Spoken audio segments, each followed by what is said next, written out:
Welcome to the show.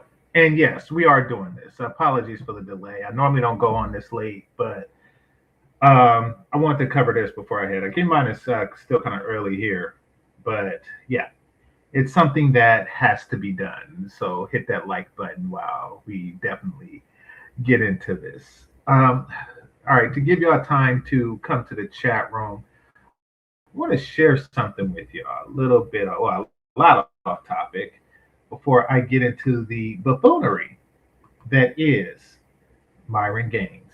We're definitely going to get into this, dude. This is pure comedy. But I just want y'all to see what a rainy day in Colombia looks like.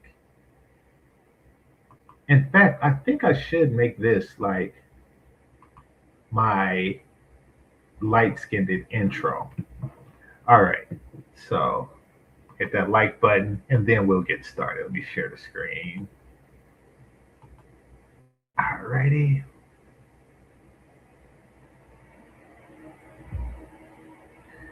All right. So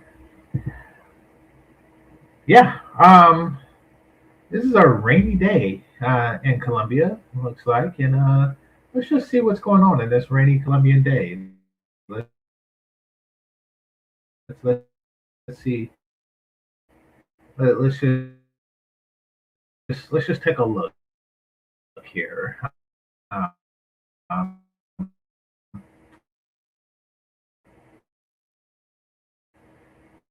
and there's bricks there, and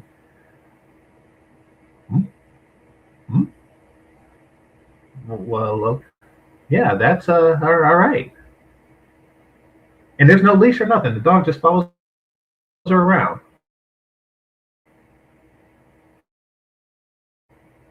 and she goes to like another. It's like, yeah. So if you live there, that's what will happen. You just look outside your window, and she comes and showers on your storm drain, like right in front of it. Like, oh, yeah, two old biddies. There we go. This is happening. This is yeah, yeah. Used 2 years ago. I'm like, oh, what's this about? Like, clicked in. I'm like, oh, okay. Um, that's a rainy day. That's and there you have it. There you have it. All right. And while we're at it, let's take a trip to the motherland. While we're at it, let's just take a trip there and see what's going on there. See if there's some equal sexiness. Yeah, so apparently they don't have storm drains, or maybe they do and it's clogged or something. So apparently that's yeah, that may be the case. And there's a lot of places I've seen like that. I've seen something similar in the Philippines that there's just like big puddles. And not to say I've never seen that in America. I've seen that in America too, in rural America.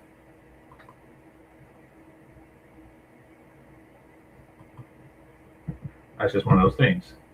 Or once again, if the storm drain is clogged. Okay, let's go to the motherland, the part of the motherland that Austin Holloman didn't visit. All right, let's take a look here. Hmm. Okay, this is a hut. This is a hut. Looks like in the middle of nowhere. There isn't like a next door neighbor hut. Ooh, there's something. Oh, okay. There's more huts there. Okay, let's see what's going on here. Um, we meet our youngest couples. Okay, so let's see the couples. Let's see. Queen and Jamila. Okay. Um, all right, that's a rooster. Okay, let's. Hmm. Hey. Well, well, maybe I did. Okay, never mind. Get to the point. Showing the dry cornfields and stuff. Get to the point. All right. I don't want to see the cat. Well, maybe. All right. All right, here we go. All right, okay, let's see. A day in the life of the Hut Chicks. Okay, first thing that I notice is natural hair. Natural hair. That's the first thing that got to me. Okay, that I noticed. They come out the hut and stretch, and and I guess they're starting their day. And all right, trying to find that scene I wanted to show you. I didn't watch this whole thing. Of course, there's 35 minutes of them doing hut women stuff. But let's see. Oh yeah, they're about to brush their teeth with the stick. Yep, there you go. There you go. That's hot. I don't know why it turns me on, but it does. Yep. And there you have it.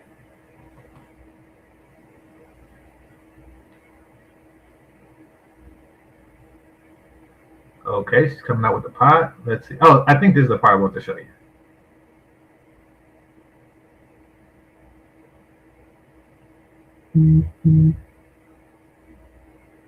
Get to there we go. Okay, this is what I want to show you. So she got that little wicker broom thing that she got there, and she's sweeping the dirt. She's sweeping the dirt that's on top of dirt. And that turns me on so much.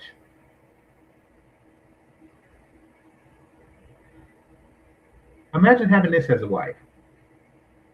And imagine presenting her with a modern day broom, and she's like, ooh.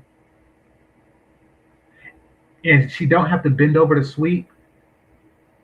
And then the other one, you know, and you show her the dishwasher, and she's like, ooh. And one of them washing the dishes and the other one sweeping, and they're just so happy. And you're the greatest person alive in the universe. So when people talk about passport bros and stuff like that, and like the women are somehow worse, it's not like no, they're better. The women are the same everywhere you go. No, they're not. They're not. Women in America don't sweep their own floors with their own damn broom, with a regular broom, and they damn sure don't do this. And I don't even think they brush their teeth, stick or not. No, this is spectacular. There is a deficit. There is like worlds and countries full of like women like this in desperate need of a broom and a place to make you a sandwich. You think she like, oh, he has to make $100,000 million a year? Or blah blah blah, blah blah blah.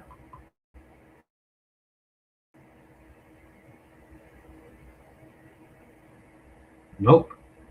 She's just a sweeping.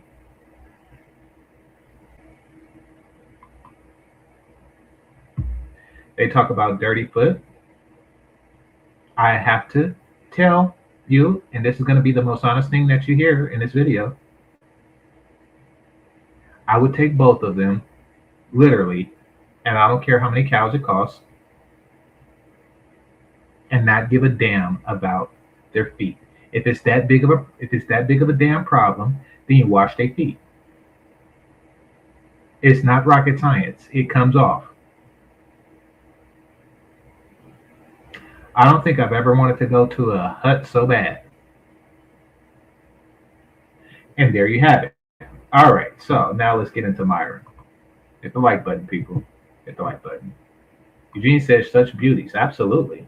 Absolutely, they're beautiful.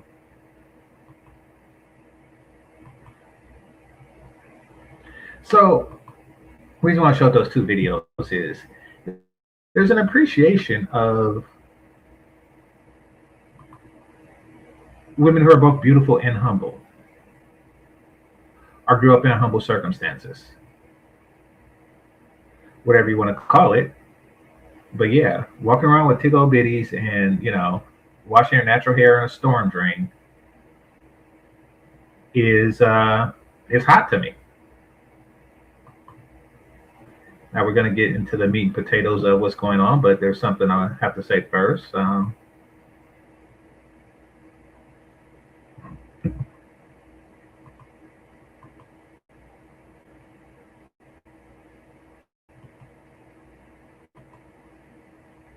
Right here, Fantastic bears a striking resemblance to Mr. Glass.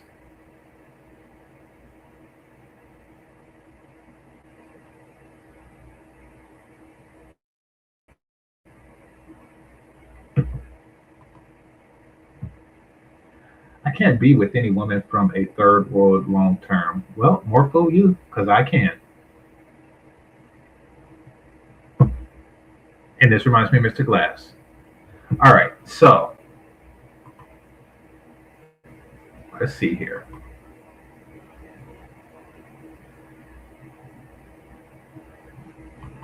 Chat is not feast. Chat is not. Chat is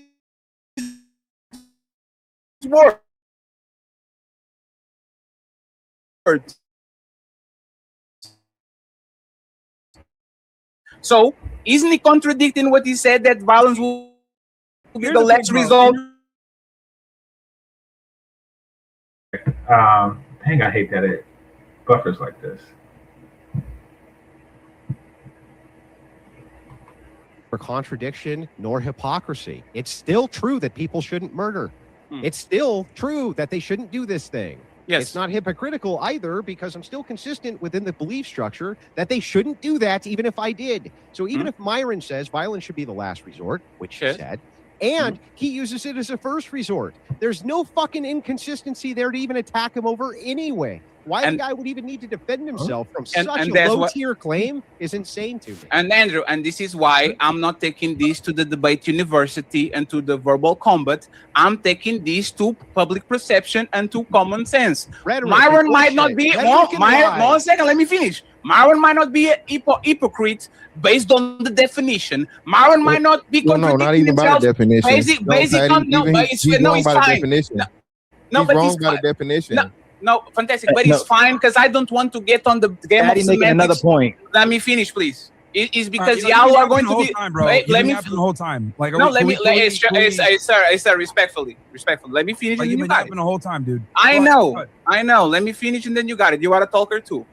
I don't care about the hypocritical. I don't care about the contradiction. But it's common sense that Myron is doing the rules for D, but not for me. He's pushing a higher standard to a 17-year-old and to everybody that is, especially the N-word, and when people chuck the builder, and when people are instigating other people, but then it comes on the stream and Okay, I'm really not trying to get into this situation, this discussion, about the 10th and the 9th and all that stuff, because that's not what this show is about. And I don't think that this should be the hill that, well, I'm just going to leave that alone. I'm going to get into no, because I need some context. So let me play some more of this. But I'm doing it in double speed, or in 50% greater speed. All right, so playback speed, and we'll get it over here, and all right.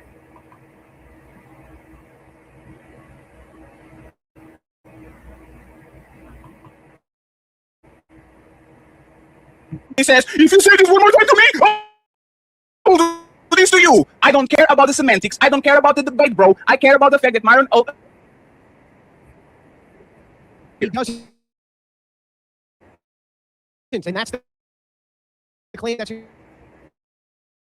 other people too. He violated the... Ask the question. Okay, so he says that these people are low IQ. Okay, let's okay.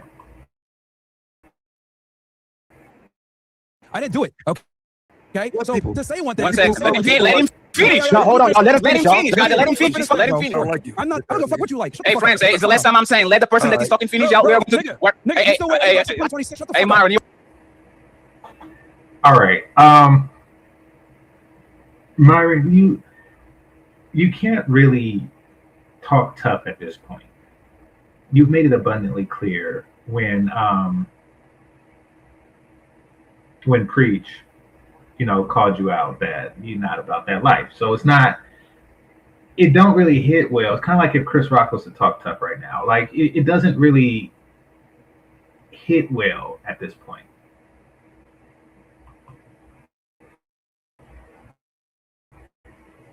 You are on YouTube, Myron. Come on, man. Myron, you are on YouTube. This is talking crazy to me, man. No, Myron. You see, but just no, Myron. Respectful. You know that you're on YouTube. There's 13,000 people. No, Myron. There's 13 people literally streaming on YouTube. 13,000. And you are saying, no, Myron. But come on, man. Do you know the TOS? Don't do that shit. Okay, you started with me, so it is what it is. Oh man. Anyway, go ahead, make your statement.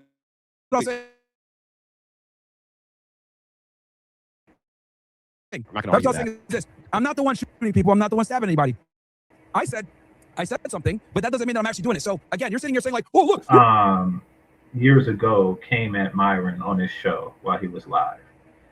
Do I think he should have came at him like that? No, but he basically went to the studio and called him out.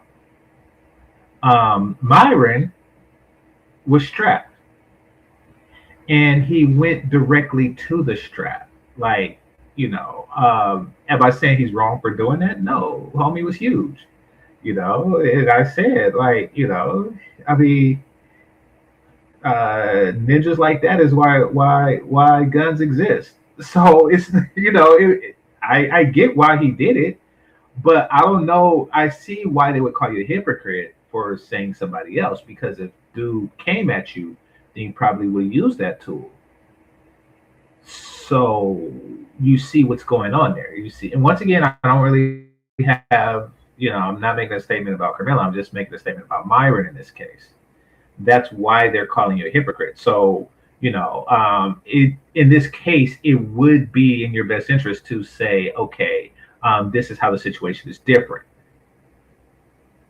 And they could counter with, well, the situation is different because he didn't push you. We don't know what you would have did if he did. So then that would be a discussion, but he doesn't have that capacity to do that. He just steals other people's, talking tactics and stuff like that. And he created Fresh and Fit. And now it's like a non-profitable entity because of his racist antics. That's his life now. Like, he cost himself millions of dollars just to make his channel, which was about one thing, into another. It's a shame. But let's watch. Let me slow it down now. Now that it's heating up. Let's watch this. Dang, she got 5 hits. All right.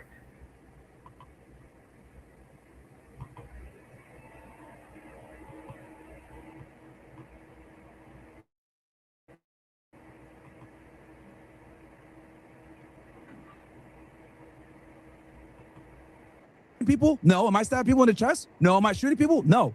So it's not the same whatsoever. And then again, I love how you're removing all the context from what I was discussing, where I was telling you I'm getting all these fucking death threats all the time. That's what I was also obviously including in what I'm saying. That factors into what I'm saying when I'm saying like, oh, if somebody comes up to me, calls me a mortal to my face, because I'm getting death threats from these guys all over the place. And anyone that criticizes Islam or any type of Muslims in New York City, they'll tell you, oh, they come up to you all the time. Andrew's gotten hundreds of death threats from these guys. So when I was saying come up to my face and say that, okay, that's within the context of me getting hundreds, if not thousands, of death threats from these people. But am I going to run around and knock somebody out just for simply calling me a mortal and nothing else? No, bro, I'm going to walk away. I'm not the one doing all the fucking violence bullshit. I don't believe in it. Unless you have to defend yourself, like I said before, from some type of imminent injury or danger or loss of life or whatever. That's what it is. I carry a gun all the time. I'm not getting in shootouts, no, because I understand use of force and using it appropriately and not just attacking people because they piss you off with your feelings. Sure. And thank you very much for calming yourself down and not calling us names, right? No, let me ask your buddy Goat is the one that started the issues here. No. One second.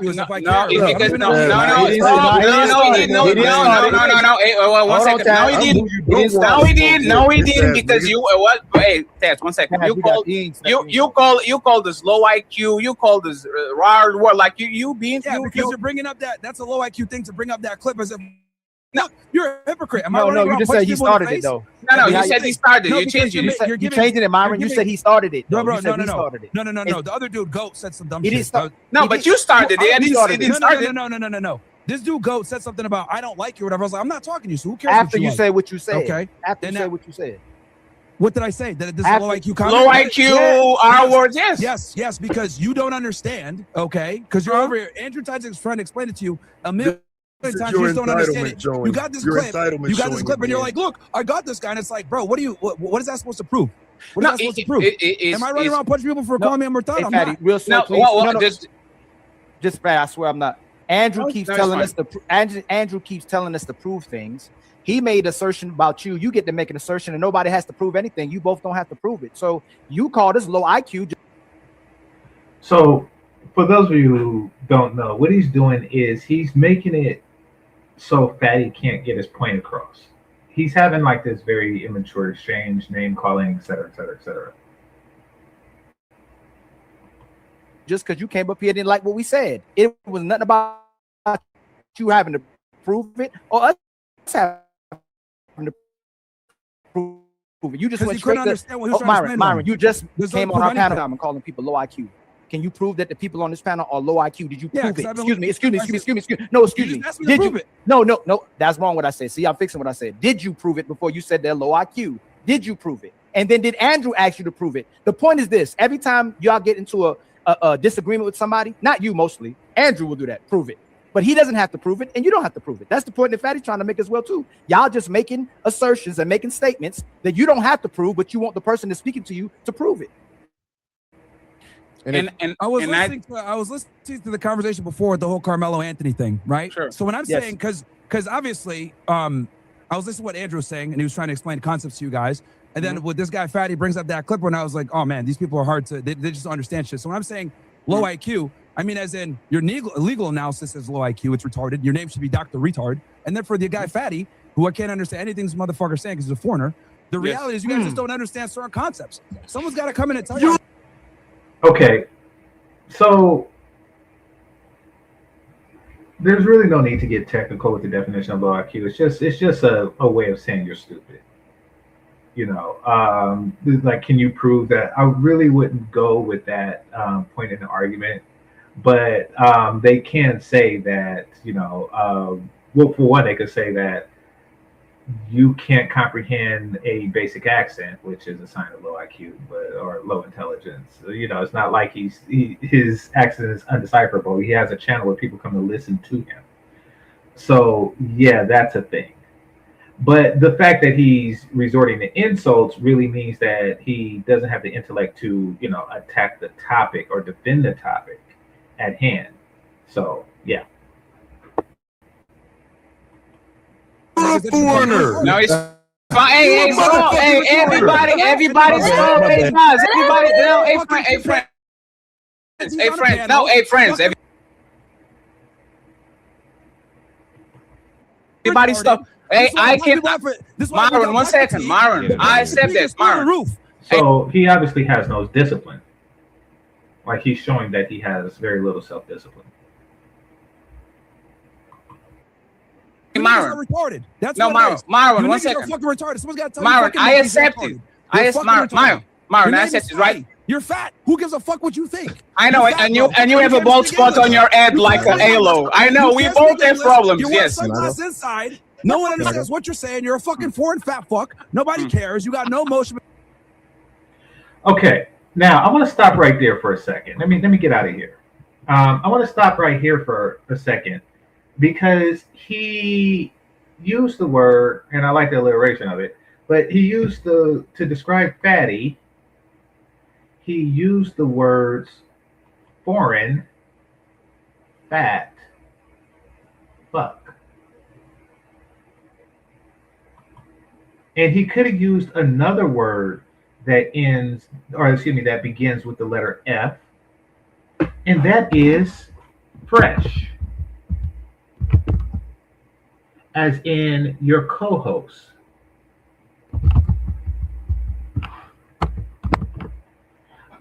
I'm going to say this, and I want y'all to correct me if I'm wrong in the chat room. But do Fresh and Fatty have a very similar body type? Now, they both fluctuate, but generally speaking, they're within the same range. Fresh has improved over the time. Thanks for coming through. Fresh has improved, and so has Fatty. Generally speaking, they have very, very, very similar body types. And they both are foreign.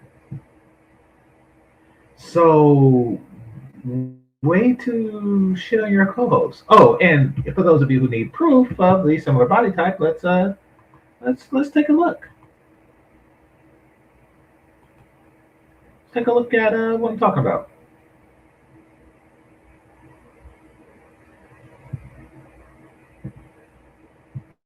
So yeah, you see the roundness of the face. I mean, you don't really see, like, they're not like out with their abs showing or anything like that, but you kind of see like a very similar, you know,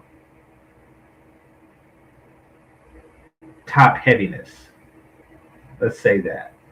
And this isn't to insult any of them. This is just to say, like, listen, every insult that you just gave Fatty can be extended to your homie. Like, what's up with that? Know what I mean? Know what I mean? Know what I'm saying? Like, I mean, am I tripping? Am I tripping? You just called him a foreign fat fuck. Oh, isn't this like your other homie? Oh no, it says you went off on Drewski. My bad. Like, so okay. All right, just say it. And I feel bad for Fresh because, like, they had a winning formula. All he had to do was keep his mouth shut on how he felt about other things. And he couldn't do that. It really took Alba and Priest to trigger him. And then once he got triggered, he started wearing Gorilla Mask, and then he just went left, and then he just started double downing, and then quadruple downing in, and then octuple downing in, and then, you know, hexadecimal downing in, and stuff like that. And how do you say 32 in Latin? Somebody help me with that. But nevertheless, he just kept downing. He just kept downing. Now he just has this, and I haven't watched Fresh and Fit show in years. He just kept downing.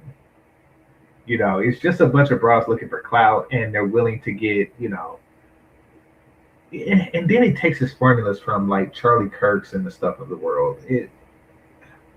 He's lame. He's lame as I don't know what.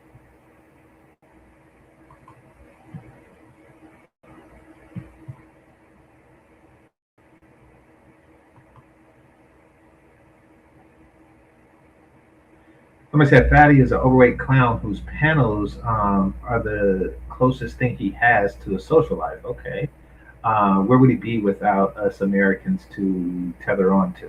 What is it with people? What do y'all have against foreigners? And isn't Myron, like, from Sudan or some crap like that? This is weird. I don't get it.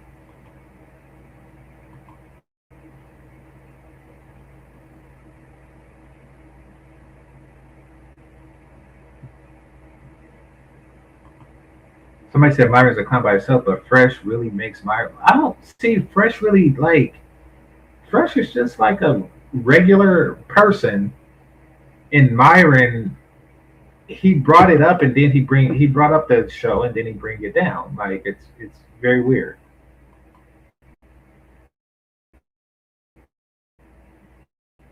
Inside your stomach movement because you're fat as fuck. We got Dr. Retard in here. We got this nigga fucking dude that still working. Literally looks like a monkey. Hey, friends, it's fine. It's fine. Hey, Myron. Myron, one second. Myron, now, one second. Okay. Myron, and then we got Myron, 1 second. Myron. Hey, Myron. No, Myron, I accept it. Hey, Myron. Fucking losers. Hey, Myron. Myron, I accept it. You know, ridiculous. Let me finish, please, Myron. I accept it. Myron. Myron. You can't speak English, bro. Nobody I know. understands you. You can't even ask the question properly, you fat fucking retard. It's crazy fine. to me. Myron, Holy shit. Can I answer that? Can I reply? 5 IQ panel. Can I? Through the roof. We are done. I'm gonna fucking die over here. Stop it. No. Let me answer, please. Let me answer, please. Okay, let me answer, please. Ask your question, retard. What you got to say? Okay, so Myron, you call us low IQ based on we don't know the law. I can have the highest IQ in whatever thing. Bro. Let me finish. You see, I can't stand when people do this. That's why I'm doing this show. Hit the like button. I can't stand when people try to feel like they dominate the conversation by talking over you. And just chronically and consistently talking over you. Yeah. Let me finish. Why are you afraid? Why are you afraid of me? Why are you afraid of me talking? Why are you afraid of me? Why are you afraid of me talking? Why are you afraid? Why are you afraid of me talking? Anyway, okay. Why are you afraid of letting me talk? Go ahead, fat boy. Go ahead, fat boy. Okay. Okay. So, Myron. Okay. First, you didn't prove that we are low IQ because we can be. Well, let me finish. We can be very high IQ and know nothing about law. That's the first one, right? This Andrew want to debate. We can be engineers, astronauts, do things at a high functioning level and not know nothing about law. So we not knowing the law doesn't make us low IQ. That's very true. It's the difference between the rate in which you learn and what have you learned. And it's really dumb people who think like that, because these are the people who will know their own middle name, and because you don't know their middle name. And I actually had this conversation when I was very young, when I was like, it was either elementary or junior high, where somebody was like, "Oh, you think so smart? Well, what's my middle name?" I don't know. Like, see, well, I know my middle name. I'm smarter than you. It's that thinking. And in element, that wasn't my only experience with that type of logic. Basically, every time, ever since the internet was invented, and people would really just research something, a piece of miscellaneous trivia, then they would come at me, because I'm the de facto nerd square, that intellectually intimidates them. They would come at me with stuff, and this stuff would be like, yeah, you think you know everything. Well, how long is the Nile River? Like, I don't know, nor do I give a shit. And they will just tell me, because they Googled it like right before. Google was made by somebody like me, not them. But because Google was made by somebody who also didn't know how long the Nile River was. But anyway, I can't stand that. And Thaddy is explaining that to him in a very, very, very concise way, and he is crashing out. Second, I'm a foreigner. Totally fine. Piers Morgan is a foreigner and you were sucking his dick. Stephen Crowder is a foreigner and you were sucking his dick. Your motherfucking co-host is from Barbados and you were sucking his dick. So he's literally silence.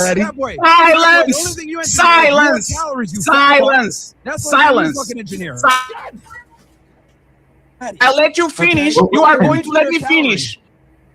What's that? Is that him picking up the thing and throwing it down? What is that? Silence. Engineers calories. Silence. You engineer calories, fat boy. Silence. That's what you engineer. Silence. Okay, repeating a joke don't really make it funny. And trust me, it's okay.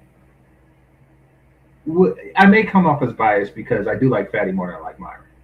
But I like a lot of people more than I like Myron. So I may come off as biased. But I'm a funny man.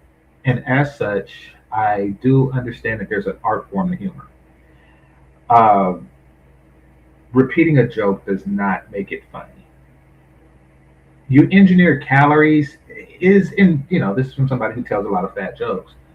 That's not close to the best that I heard. It's like, oh, okay. That's more of it's not enough to make you laugh, but it's enough for you to realize that a joke was said. And it got worse every time he repeated it. That's what you engineer. Let's get silence, sir.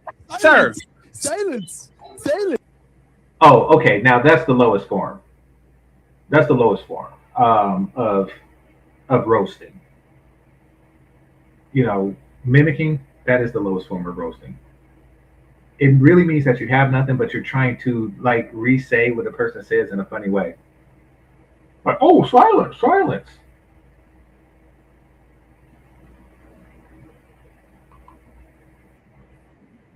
You're a fucking retarded monkey chimpanzee. Fuck, get the fuck out of here, man. I'm freezing to you niggas. Get the fuck out of here, bruh. Yo, can I go? Literally, that's. Can I go? Okay, now, hey, friends, one second. Hey, 1 second. I got you. That's hey, let me ask Andrew. Hey, let me ask Andrew a question. Are you fucking dumbass, retarded, racist niggas? Shut the fuck up, you chimpanzee retard. Okay, thank you. Okay. He's telling people to shut the fuck up while he's the one doing the talking. Okay. Now, everybody quiet. Everybody quiet. Everybody quiet. Everybody quiet. Don't bite. Everybody quiet. Don't bite.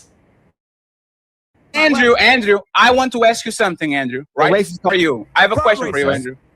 All right. Is Myron? You know the cold thing and the most humiliating thing about Myron is that he's not being embraced by white racists. I think that is like the real sore spot because, you know, yeah, it's like he really wants to be down, but he's never going to be down with the crew. And like even this Andrew person who was laughing, he was really laughing at him more than he was laughing with him. Myron's not smart enough to make that distinction. He's ashamed of his tribe, and he should be. It's a very shameful tribe. And he's trying to appeal to another tribe, and that's not going well for him either. Because what it comes down to is, like Julius Caesar said, and I may misquote this, so correct me if I'm wrong in the chat room. I love treachery, but I can't stand traitors. That's why people like him will find himself not only without a country, but hostile to different countries. Because like when a person, you know, just says, okay, I'm not going to contribute to, you know, this community anymore because this community is not a functional place for my contributions. That's one thing. That's one thing. You are a non-contributor. It's another thing when you just say, okay, well, F you and F you and F you, and then hope to go to a different side, and it doesn't work out that way. So, for example, right, there was a show I used to watch all the time called 60 Days In. And so what they do is they have like people who go into county jail. These are just regular people like you and I. They go into county jail for 60 days to see what information that they can get, you know, about how drugs or something is smuggled in. Just anything you could get that a prisoner shouldn't be doing, or, you know, a loophole that they found, or, you know, a blind spot. You're an undercover prisoner, right? And in Arizona, they are segregated. They're self-segregated into tribes, black, white, and Mexican. And there was a white dude in one of the cells that, or one of the, what do you call that, blocks, in one of the blocks that he grew up apparently in a black neighborhood, and he had primarily black friends, and he identifies very well with black culture more so than his own ethnic culture. So he felt that while he was there, that, hey, you know, it's going, you know, he's going to kick it with what he identifies as his people. And the white dudes was explaining to him, it was like, listen, this is jail, but you can't do that. You're gonna have to get down with your people, and it's better to do that now. This is, I'm not saying word for word exactly, but this is essentially what he was saying. Like, listen, they're gonna kill you, or excuse me, they're gonna delete you when you go to state, when you graduate to real prison. This is what's going to happen, and the brothers are not going to protect you. It's like that. That's what Myron don't really understand. He thinks that he could be like, oh no, I'm down with you because I regurgitate your talking points. It's like, nah, it's not that type of party. Just like dude who's locked up, he's going to realize that, listen, this is just how the system is. This is just how it works. There isn't like a de facto Eminem style, you still cool with us type thing. That's not how it's going to play out, not in state prison. And Myron is a little dense, and he don't realize, like, and they'll tell him. Those WS dudes are telling him this. And he don't get it. And I just love to see him fall in that regard. I do.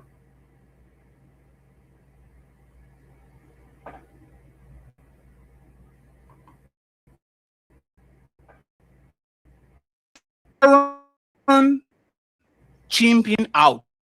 Is Myron showing the behavior that he plans about the ability of day by having impulse control, calling people names that didn't call him names, calling people down, calling people obtuse?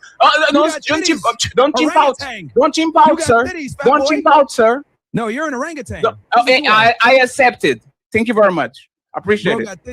Yes. So now, Andrew, is Myron displaying the behavior that he complains about every day on his panel by chimping out right now? What's your opinion? What's your opinion, Andrew? I really want to know about this, Andrew. We're just clowning y'all niggas. You guys are fucking idiots. No, it's fine. I'm not talking to you. I'm not talking to you. You can barely speak English. I know. I speak English. I know. You literally have titties. You're wearing sunglasses indoors. We don't take you serious. I know. I know. Andrew, are you co-signing Myron? No, we are going to let Andrew. Why is the woman talking? Be in the kitchen, bitch. Get the fuck out of here. Hey, bro, can I go?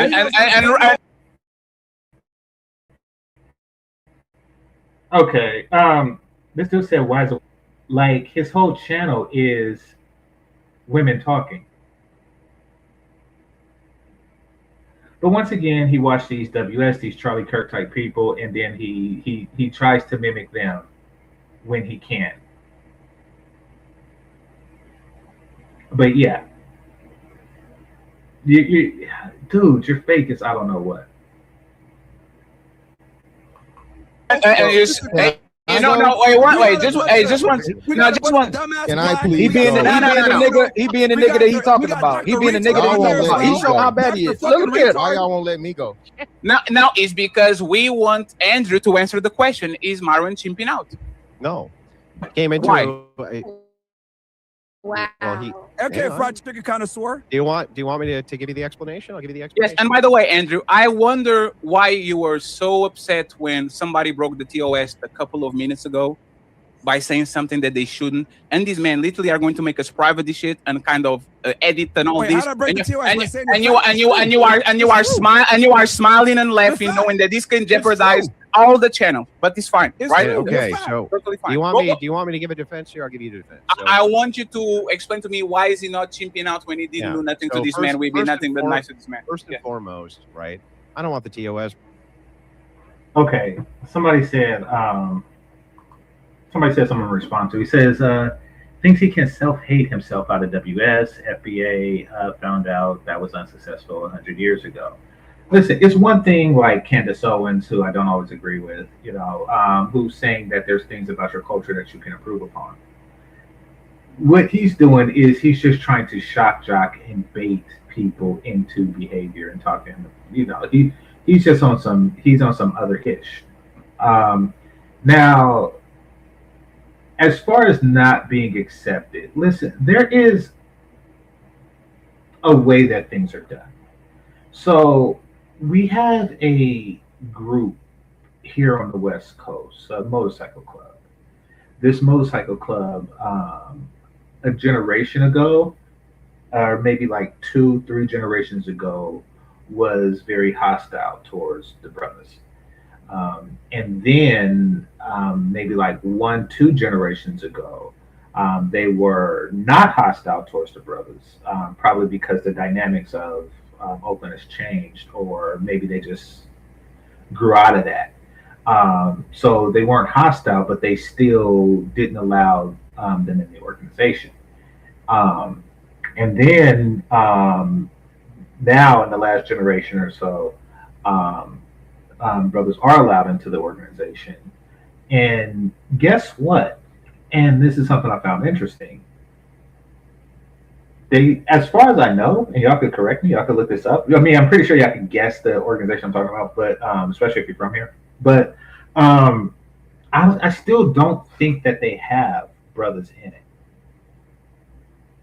and that's just because um, why would you? And I see them all the time. Like, I mean, they put it like this. All my life, I've never even known that they had a history of the WS stuff. And I really didn't care. I thought that was just like a bunch of white dudes that got together and drank and rode motorcycles. So I didn't really even, think or cared about the history. But, apparently they can't even recruit brothers if they want to. And, they would actually go to brothers events. And for the most part, brothers wasn't really going to theirs. And what I mean like brothers events, I mean like, like fraternity events, like major black frat events and stuff like that. You'll see them there from time to time, just there kicking it and stuff like that. And also like black motorcycle clubs, you see them at those events as well. So yeah, and I think that there's an understanding that with brothers, and this is probably something that Myron don't get, like these niggas could just change up on you at any time. At any time. And even though it wasn't them, it was like their grandpa that was on that stuff. That doesn't really mean that they won't and can't just change up on you at any time. So yeah, it's just one of those things. It's weird. Broken, obviously. I can't help that shit's funny though, and I'm gonna laugh at it. Okay, a lot of you guys want to laugh right now. It's Mr. Fantastic. By the way, one of them invited me to their clubhouse for like this party or something. And I looked at him because he was real cool people, and like the 3 weeks that I knew him. But I always just had this feeling like, he's cool with me because we're in a situation where we got to be cool. And, I got that personality that people just like me. But when he invited me to the thing, even though as cool as he was, I couldn't help but think that it was a setup.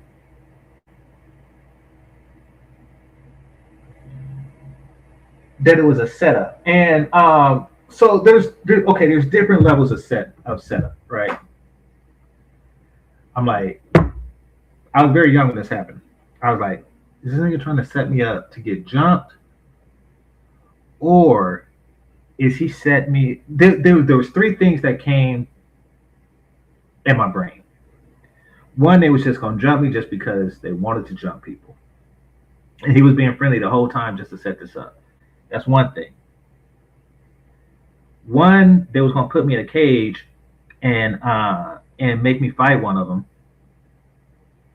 which would have been like the best setup scenario. That's the second thing that came to mind. By the way, they got a cage, like a ring in a little spot. The third thing was that they was gonna put me in a cage and fight another brother on some, to their amusement on some Mandingo shit. But no matter what, I didn't go. I didn't go, and I liked him. He was a cool dude, but I just couldn't see myself getting set up like that. Myron is a freaking idiot, but it is what it is. Talking to everybody wants to laugh, but I'm just, Yeah, it's just funny. Okay, some of the shit's funny. What do you want me to do? I can't help what I laugh at. Anyway, no, Yo, notice how much he's breathing, bro. This dude's taking 7 rests for my one. This nigga's fat as fuck, bro. Myron Why are you breathing all our air, bro? 4v1. Like what? I point out to you, he's not in a violation. There's no contradiction. There's no nothing. You won't engage with that. The gentleman below me, Dr. Ilkins, Ali, says, well, wait a second. Andrew doesn't have to demonstrate or show evidence for a claim. But that's exactly what I did by showing you how there's no contradiction, anything like this. I'm walking you through what's called a logical claim, giving it to you in premise form, showing you that's evidence. Bro, he's Dr. Retard. You can't read what this guy is. Dr. Retard. You didn't answer his question. Take these people seriously. Dr. And we're not going to, and we're going to show the demonstration. We haven't disrespected anybody on the panel. He's been the disrespectful one. He's asking. No. Ali, check the DMs. No, one second. Ali, check the DMs. Hey, one second. One second. No, hey, 1 second. Hey, Andrew. You know what? You know why I know that Ali's right? Because when Tez was calling you white boy and all these things, we literally stopped it and said, let's not make this racial. Let's not go. Let's talk about the argument because both of y'all seem informed. Myron, since the moment he got here until now, bro, he's not having no argument, no nothing. And you know what it is, Fatty? Ali, check the message. I got you. A basic but argument, but the real fucking dumb. We got Dr. Retard talking. I hear you, Fatty. The real thing is when they do counterintelligence, he has to act like this. They don't act like this to people they really think is stupid. If you're gonna mute, Myron, hey, Andrew, he's literally talking. He's literally y'all. Right, look at y'all gone. Look at if y'all both gonna go then, because y'all when you. This is Sparta.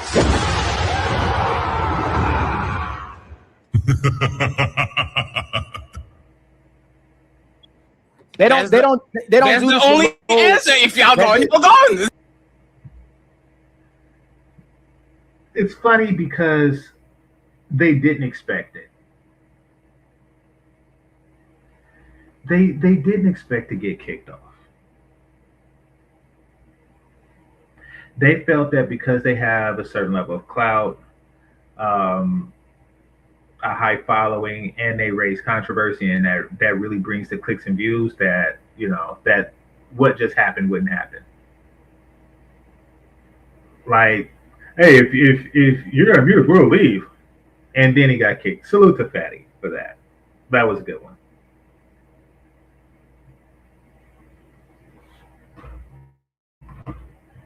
All right, somebody said to lump this guy in with blackness is why we need to work together. Okay, I guess. I mean, I don't. Okay. All right. Here's my thoughts, and I don't like to discuss things like this, but here's my thought. Black people need to be less hypocritical, because we ask that people judge us individually, and not blame the collective for the actions of individuals.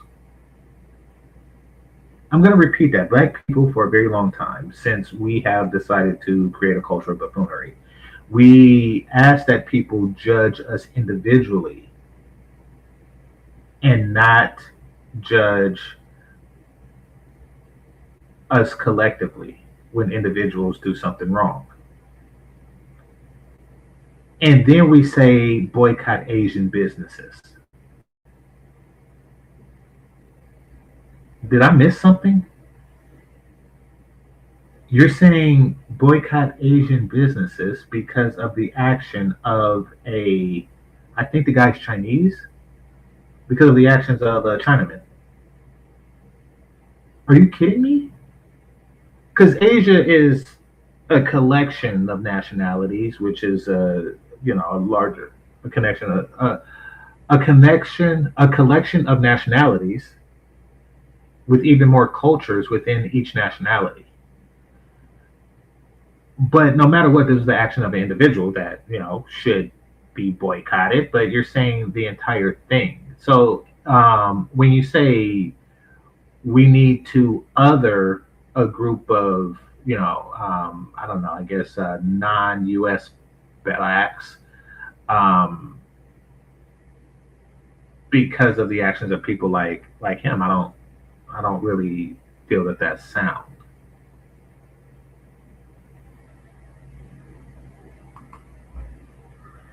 He's not part of our collective. Very good counter argument, and that is true. I don't care. We have so many problems within our collective that it's very difficult to focus on the existential threats to it. The threats are the internal threats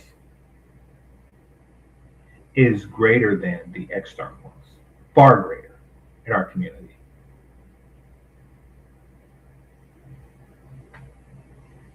And I don't really I don't really see the urgency to declassify a group of people like that.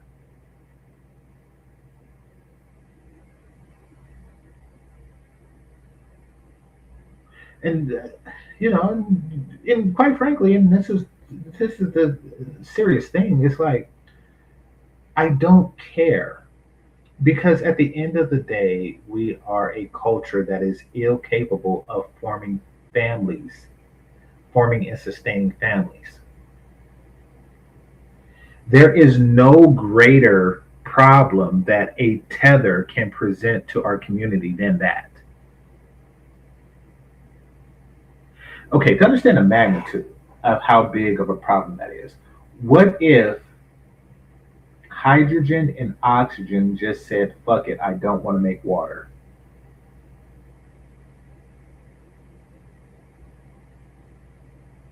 Now, if that ever happens, of course, it disobeys the laws of chemistry. But I mean, if that ever happens, there would be no bigger problem. There would be no bigger threat to, once that start happening, like in slow, and then you start to see the ocean go away and stuff like that. Like once that starts happening, like a little bit, and that would be the biggest problem. And if you're a person that's talking about, but AI is taking, it's like, no, there is a huge problem going on that everything else takes second base to. We need to stop fighting on multiple fronts. We really do.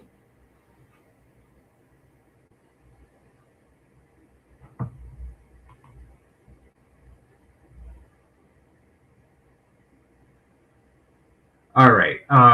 The word Africa comes from Greek, meaning Afrik, meaning without code. Africa was a tribe. I think it's Africa. It was a tribe in northern Africa. Here.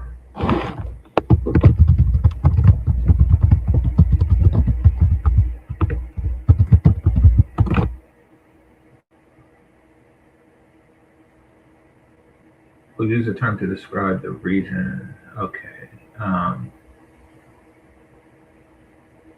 The Afri tribe.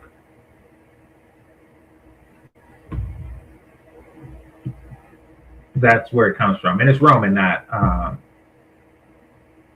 that. And I don't know if the Afri tribe was Carthaginian, but if so, I learned something new. I'm reading this as I talk to you. But I knew it was something like that, because once again, these know nothing know-it-alls came to me and said something like, what was it? Scipio Africanus named Africa. I was like, no, he's named after Africa. They gave the name to him after his victory in Carthage over Hannibal.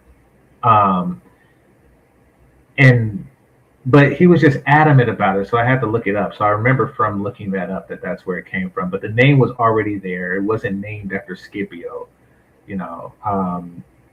Scipio was his last name. So anyway, but yeah, that's where that came from. Afri were a tribe near Carthage, Phoenicia. Phoenicians. Carthaginians were believed to be Phoenicians, but I think that their culture was largely derived from that area. There's no evidence that the people were Phoenicians. I mean, even if there were, there's no evidence that the Phoenicians weren't Africans. For those of you who want to know, Phoenicians come from the place that is now called Lebanon. All right, let's see. So why should you defend the boundaries of a community? Because there are internal. Why should you? Oh, why should you stop? Okay, why should you?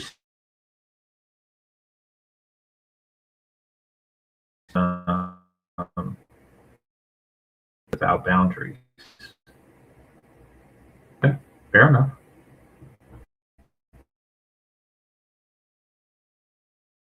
Extend yourself in battle. Yes, after he be what in the hell? What do you say your words better, Azrael? I don't know what that is.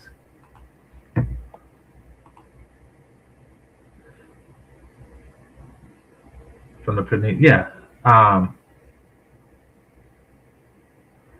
Let's see. Era meaning blend of Afri. Okay. Carthage was a mixed bag. All of the Mediterranean was a mixed bag. That's by nature of what it is. I mean, you know. Carthage was a mixed bag. Phoenicians started trade colonies with local Berbers. Yeah, makes sense. Yeah, that's what I heard too.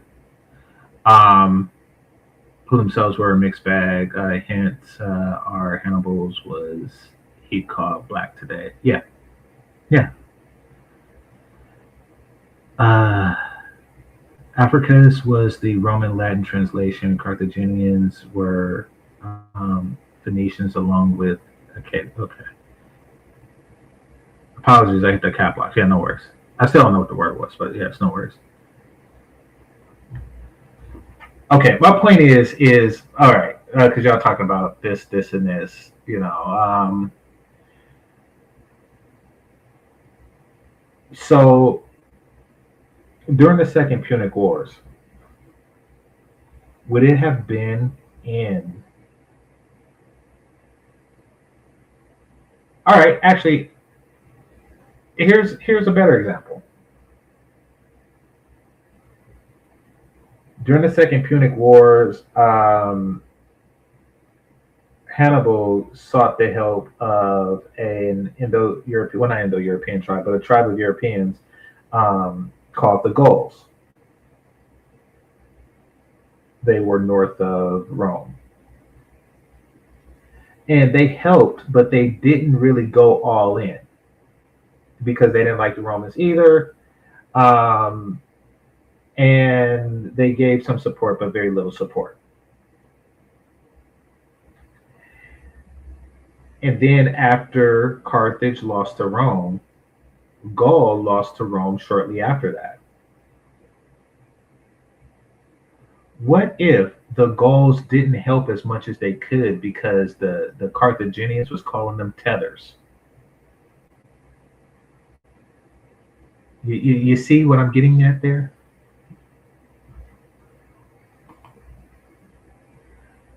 I thought the Phoenicians were from Europe. No, they're from Asia. They're from Lebanon.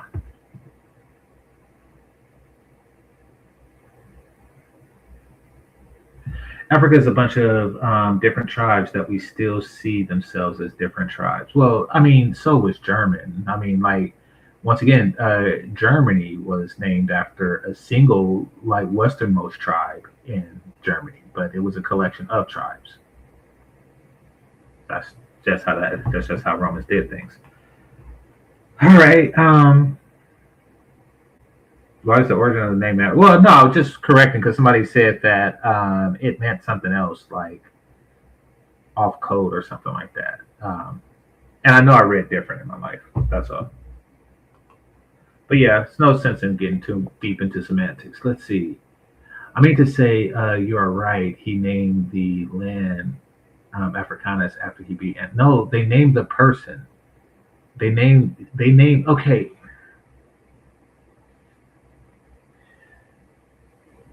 Romans had this thing that they did when somebody had a great victory, and that is they would give them that title, and it means conqueror or defeater of such and such. So if you defeat Gaul, then you are such and such Galacticus. And if you defeat Germany, you are such and such Germanicus. You see? That's how that works. And if you defeat a number of places, then you're such and such Germanicus, Galactus, and you just get all these titles. Britannius, or whatever. That's how that worked. But the name already had its name prior to that. That's just a title.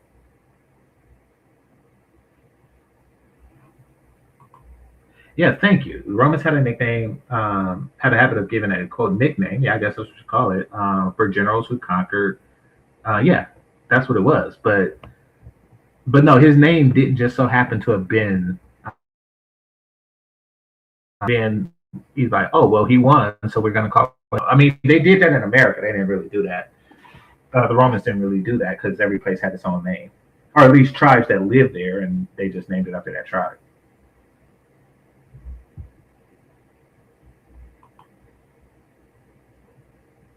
Okay, why are y'all saying? All right, let's see.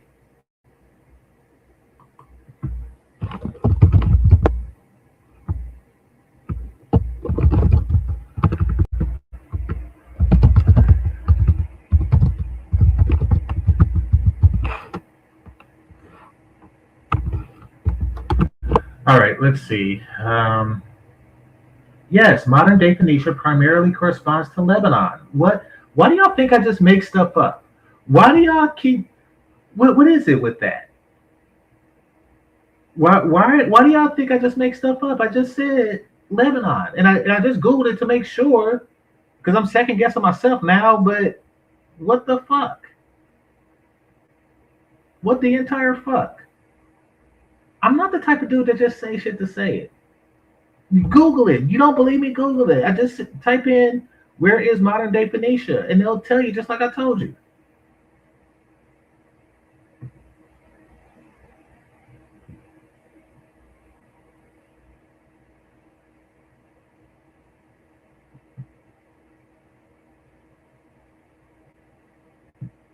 Yeah, it is going left. Let's get back to this. This is the only answer. They don't do that with low IQ people. They'll let low IQ people talk themselves into the grave. When they're talking to people who have intelligence and can counter their responses, they always got to do this dumb debate bro stuff. And then they got to actually throw that in homonyms and demonstrate that. That is a good point. His behavior with Fatty and crew is a lot different than his behavior with the women on his show. He let them talk themselves, into a corner and make a fool of themselves. He respected the IQ, I guess you'd call it that. And he changed his tactics accordingly.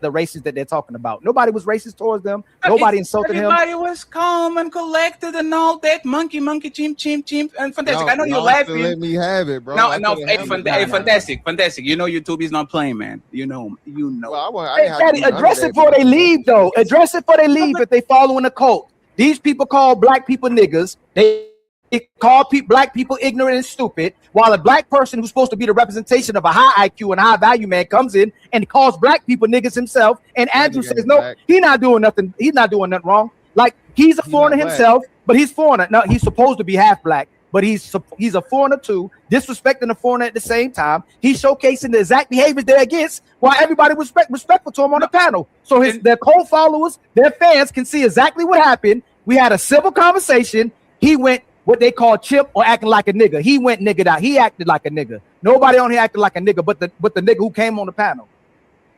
I'm fantastic. You can get it afterwards, right? I'm just saying, I didn't have a problem with nothing that he said. You fat? Yes, I am. You are a foreigner. Absolutely. I don't have a problem with this, but this is what we call chipping out. I believe that test, even though it was kind of throwing the white boy. Fatty handled that perfectly. Shit. At some point, Tess was debating the topics. Like, bring something. Talk about the inconsistency, all this shit. This new fat, low IQ, A, B, C, D, D, D, D, D. This is the point. Should we bend over to accommodate people that are treating us like this? These people clearly don't fuck with us, respectfully. Because Andrew was acting well until he came in, and all of a sudden, he's acting the same way. Oh, no, that's not cheap. No. It did appear as if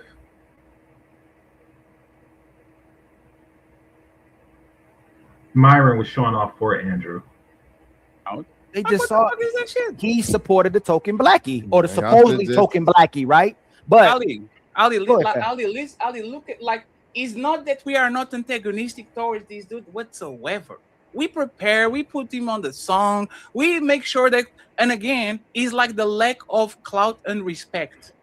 Like, what the hell are we doing here? And fantastic. Once again, I grab you because I know what's going to happen if I put you up. You and King Riches. King Riches, he was the same thing. Yeah, we had to King Riches, like, what he was, hey, King Riches, calm down, calm down, calm down. Everybody calm.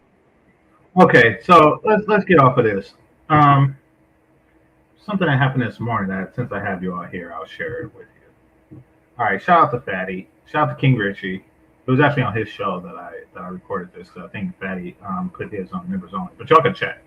But nevertheless, shout out to Fatty. All right.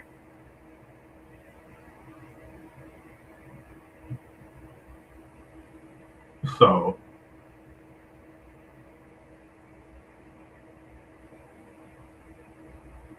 someone says Myron loved them white guys. He was probably dreaming about sniffing old boys' armpits when he was being held in his arms. I think you know something I don't know.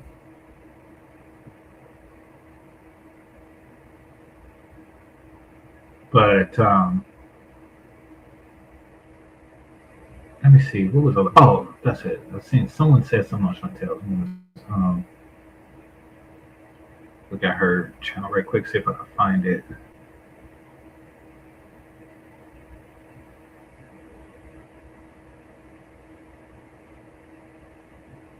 Was it hers or was it somebody else that I've seen it on?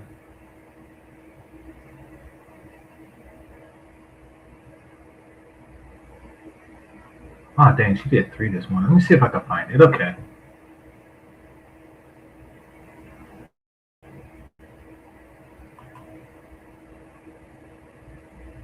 Somebody said Fatty is a clout chasing bad actor. Okay, I think it was her because she got some big titties, so and stuff like that sticks in my brain. So let me see if it's her.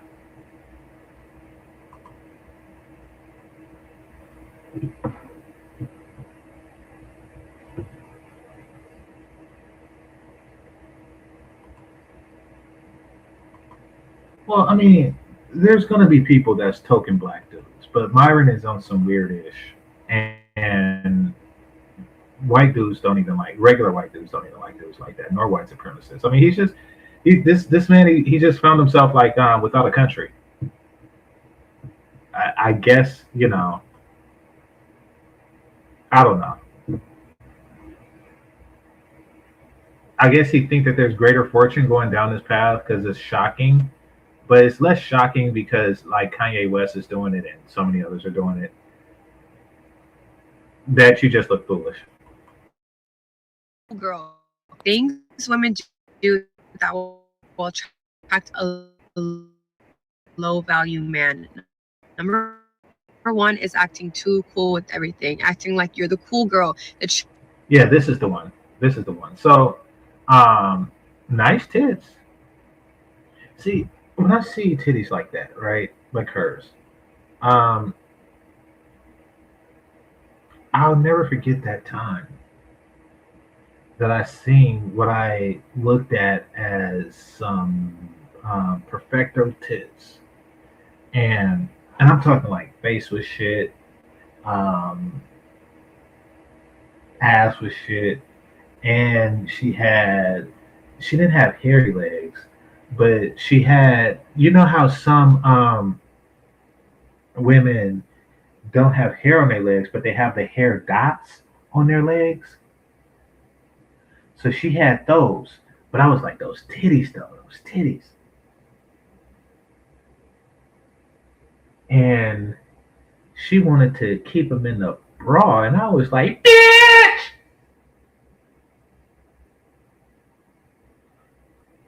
Like, that ain't happening. Whole reason I'm here is for them titties. I take off the bra, and she had what's called an anchor scar. An anchor scar. So apparently during the surgery, they cut there's a line that go from the nipple to like the underneath of the titty, and then underneath the titty it spreads out like a curve, like, and it looks like an anchor. And I guess that's where they put the implants and shit in. And you know how some people keloid? I don't know if I do. There's never been any evidence that I did, but I was never like stabbed or cut or surgered real bad. So but from living my life, there's no evidence that I have like keloid genes in me. But she did a little bit. So her shit was really just like bumpy, and what's the word I'm looking for? It wasn't flat. It didn't just blend in to the skin. Like, it wasn't just like a scar where this part is darker. No, it was all like keloid and shit. And I'm thinking like, damn, that just took away from everything. See, this woman here, she's attractive otherwise, even without the titties. But this one was like, damn, that's all you have, and now it's shit. Like, and it's not that somebody say I'm against plastic surgery. I'm not against plastic surgery, but I'm against bad, and that's bad. Like, it's bad. You look worse. Like, no matter what your titties look like before, they didn't have like a big ass scar on both of them. So yeah, that was shit. Little off topic, but that's what I was thinking when I was seeing her perfect titties. All right, let's continue. Let's watch. Try is a man that's gonna do the bare minimum for you, if that. Men do not reward the girl that's really chill and low maintenance. They are that wants to be treated like a princess and are gonna treat her like a princess. And if you okay, she's taking it to an extreme. By the way, shout out to Chantel Simone. She's taking it to an extreme, a ridiculous extreme. Yes, we do like women who, what's the word I'm looking for? Who appreciate what we do for them.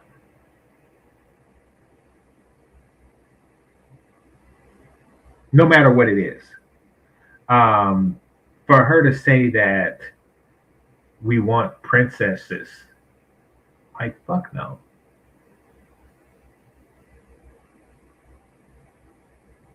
Because princesses don't have appreciation, they have expectation. So she's way off.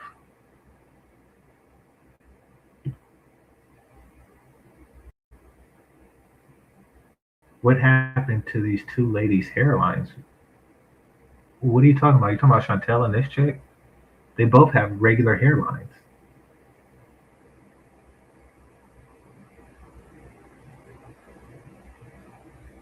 You got to roast better. Okay, so hairlines and the whole five head thing is something that's common amongst Black women.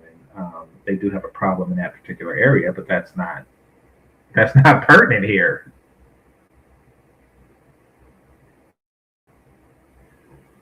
Act high maintenance and the guy runs the other way, it's just proof that he's low value. Why would you even want him? You're dating someone for what? Number 2 is acting too independent. Low value men love independent women because they don't got to do anything for them. Why are you going under your hood trying to fix your car? Let him do it, or let him call someone to do it for you. Why do you want to do these things? You're not trying to be one of the bros. You're trying to be his girl. Understand that. Number 3.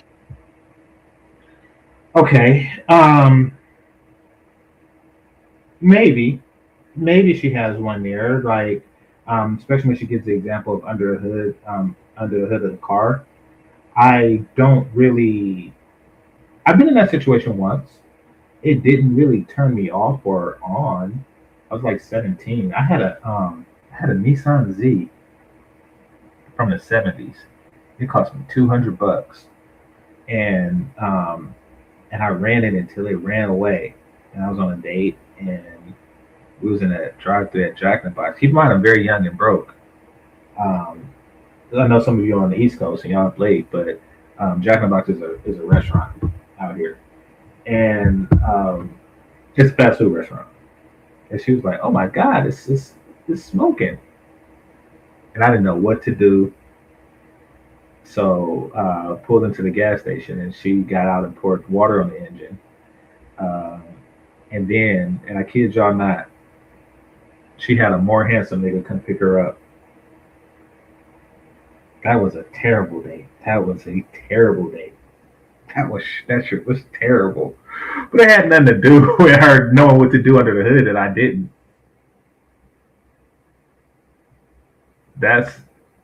Yeah. I'm gonna say, nope, those foreheads are unnaturally okay. Say what you want. But say what you want. So I said, love Jack and the Crack. Yeah, Jack and the Crack. One thing about it is that they're always open. They always open, and they're good. They're better than McDonald's and Burger King. That's for damn sure. I wouldn't say that they're up there with In-N-Out Burger, Quick Ways, or Nations, but no, it's a top tier fast food establishment. You say Jack and the Crack because that's where they was going. That's where homie got shot in on Menace to Society. But yeah, that's where I was at.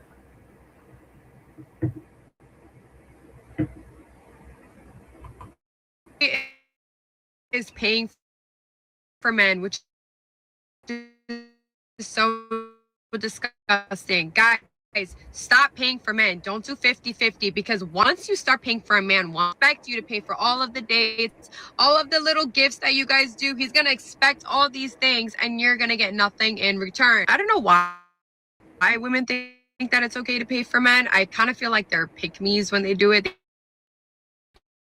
Number 4, met the guy. You just met him. Okay. She say pick me like it's a bad thing. It's amazing how these women list what not to do. It's like they deliberately want to eliminate all other value but their tits. Their fake tits. I'm not gonna do this, and this, but I'm gonna go get these.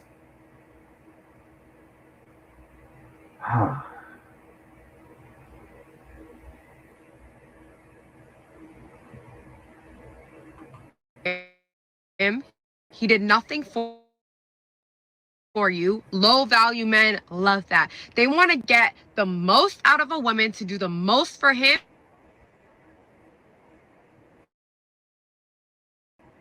Can make you clean, cook, they thrive off it. You guys don't let men be men. Men like to chase, men like to work, men like to do stuff for you. That's why they're men. And number 5. Okay. Those things are true. All of those things are true. And like I say, it goes into appreciation. when it's, do things for you. It goes into appreciation. We want to do these things for someone who appreciates these things. That's why when I was talking about those beautiful African girls in the hut, it's like every little thing that I do, she'll appreciate because she appreciates, she appreciates a wicker broom that she has to bend over and sweep the ground in. Like, so it's like, wow, wait till she, wait till you introduce her to like a Swiffer wet jet. Like, I mean, the level of appreciation is just astounding.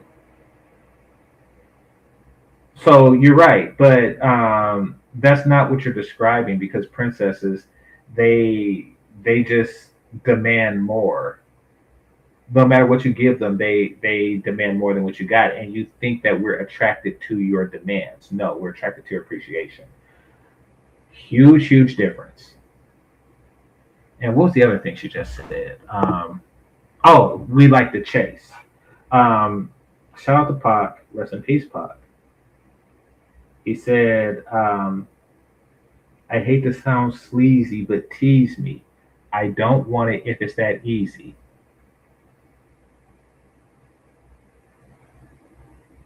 I hate to sound sleazy, but tease me. I don't want it if it's that easy. It's funny. Back in the day, like right after he passed, rest in peace, 1996, right after he passed, I used to, and a lot of brothers, I don't know how many of y'all are from the West Coast, but a lot of brothers would like quote him all the time in just like regular day-to-day life activities. Like it would come up, like something Pac said would just come up out of nowhere, like we'll be just sitting chilling, and then some chicks walk by, and then and they know we in the car, chilling, chopping it up, and chicks will walk by and be like, put a little twist in her hips because I'm watching. They know we watching, just like Miss Parker. She know we watching. Put a little twist in her hips because we watching. What's the other one that they used to do? Because I only got one night in town. That's another one. Like if me and the homies would go away somewhere, like to LA or something. Because I only got one night in town. Ah, damn. But yeah, those was the days where you could just do it all the time. Anyway, she has a point to a certain extent. Once again, women like this don't understand moderation. It's either one extreme or the other. Yes, we like to chase, but not to the extent that they do. We there's a finesse, there's a dance to it, there's an art form to it. You're not supposed to be running, you're supposed to be walking, you're supposed to like hint and things like that. What y'all like to do, and I know this is what she's getting at because I'm familiar with the personality type, is just play completely hard to get and hope that you just fucking beg and plead on your knees like you some Tyler Perry bitch ass nigga.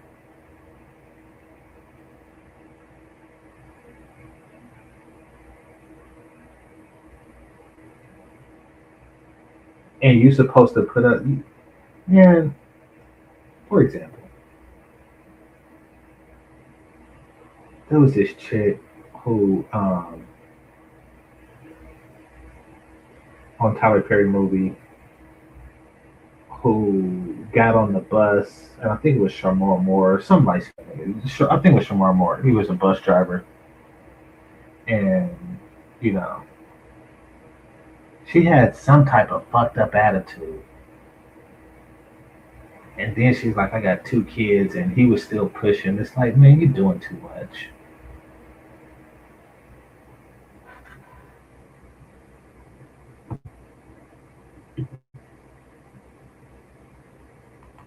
The most important is a woman that doesn't set boundaries. Women that don't set boundaries 99% of the time always attract low value men. Always attract low value men because they thrive off of. You guys are very easy to manipulate. You guys are very easy to take control over. Girls that don't know how to say no low value men love that. They can take whatever they want from you, and you're just gonna allow it. You won't say no because you won't say no. Things women do. It's funny because high value men like that too.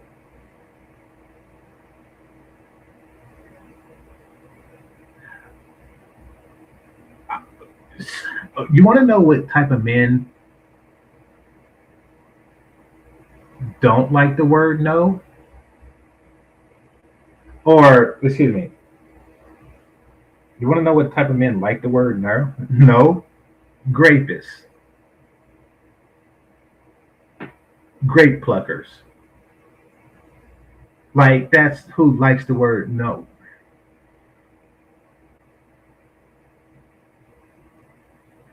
Okay. To the point where I feel pity for them. Like, I can hear the trauma, the pain, always constantly having relationship problems, cannot find a good man, cannot keep a good man to save your life because she's attractive with all her makeup and pushing her titty up in the camera. So I'm pretty sure she can attract a man. But can she keep a man? And it's like whenever they come on and say these videos, you can hear their pain, you can hear their trauma. And this is why at this point, we don't even try to put them on game. We don't even try to educate them. We just point and laugh because no matter what you said, they're not going to listen. Let them be. Of intimacy a man can give you is an Instagram like. Oh, wait. Let me see what this one has to say. This one's far less attractive, but let's see. And that is why it's my biggest pet peeve when I give a guy my Instagram and we stop talking and he just turns into like a consumer of my content. And I just feel like I'm in a fishbowl and he's just constantly consuming and I'm this form of entertainment. Also subconsciously feels like he's getting to know me or he already knows everything about me through a 70-second scripted third take Instagram reel or TikTok. And I'm like, cut the show. This is not Netflix. The lowest form of intimacy a man can.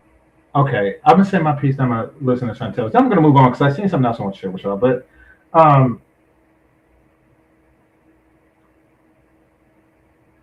she's watching guys watch her Instagram, and she's mad that they're watching the show that she's placing for them.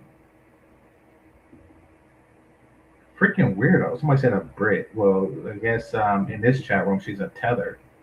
Which, like, of all the things that's fucked up about her. Anyway, I don't even want to get into that. But yeah, weirdo for weirdo. Weirdo for real. Let's see why Chantel has this look on her face. Let's see why she has this expression of sheer disgust. Let's listen. Give you the lowest form of intimacy is an Instagram like. Notice she said a scripted Instagram post. So a lot of these women, they in their head they think they're the Kim Kardashians, right? In their head they think that they're starring their own reality TV shows, and that's why they come on social media with their problem. For the life of me, I could never understand why they will come on social media with certain conversation, but in their head they think that their phone camera is a crew walking around following them like they do the Kim Kardashians or the Kardashians, whatever the, y'all know who I'm talking about, the reality TV show, the girls, the sisters. So in their head, they think that they are like them, right? Their narcissism make them think that they are more important than they actually are. So she think when she and a guy stop talking, when they stop dating for whatever reason, he's so obsessed with her, he's going to continue to. Oh, and by the way, speaking of Kim Kardashian, I got me thinking of something. To the people who just talking shit, namely like O'Shea, I think I've seen him do it, maybe a couple of others. They didn't make a big deal out of it, but they made a deal out of it. Ray J getting knocked out. Dude, he stepped into the ring.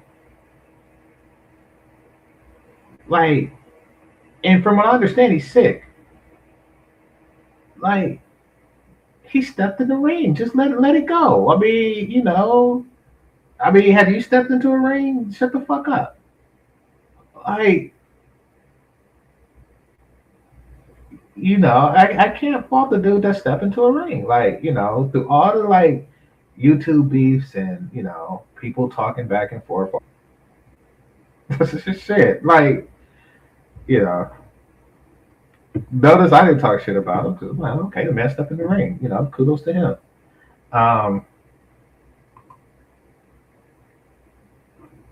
But yeah, that's my thought. I brought it up because she said Kim Kardashian. Just got to think about that. Um, yeah. All right. Let's go to something else I seen earlier.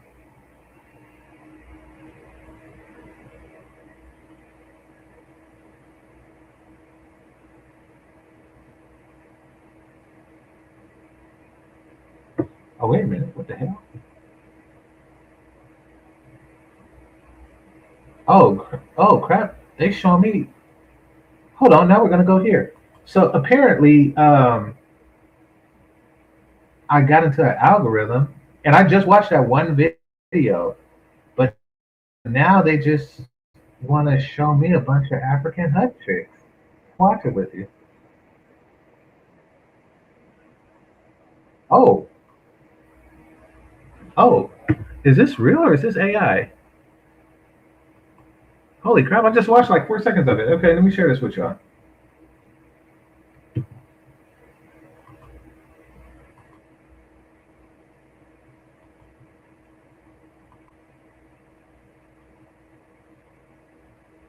Hit the like button, people.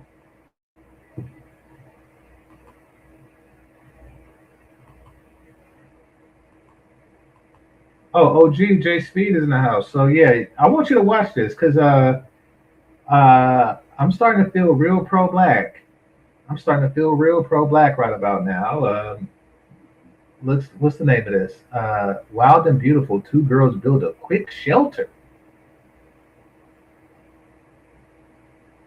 Okay. Yeah, let's take a look at what they got going on here. Yeah.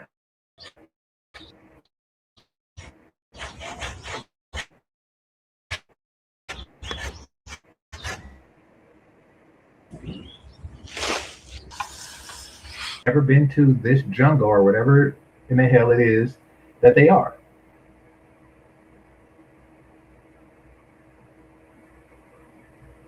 I wonder how common it would be to find something like this.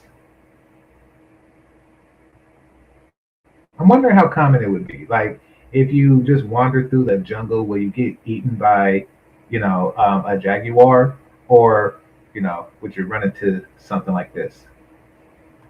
You can get trees in this place.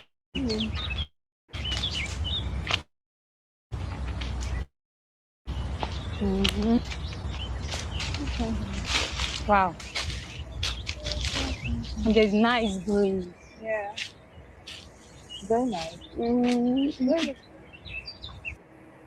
Bitch, if you don't chop something. Okay, here we go. Okay, I think there's a spot for that. So let's move on this side. Chop something. Yeah. Chop it. Or saw it.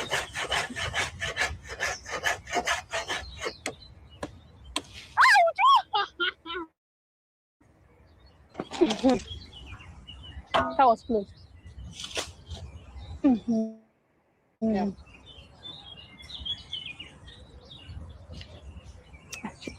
And then, yeah. Boom. Okay.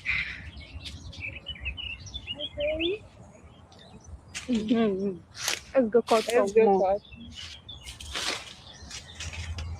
Okay, so enough of that. All right.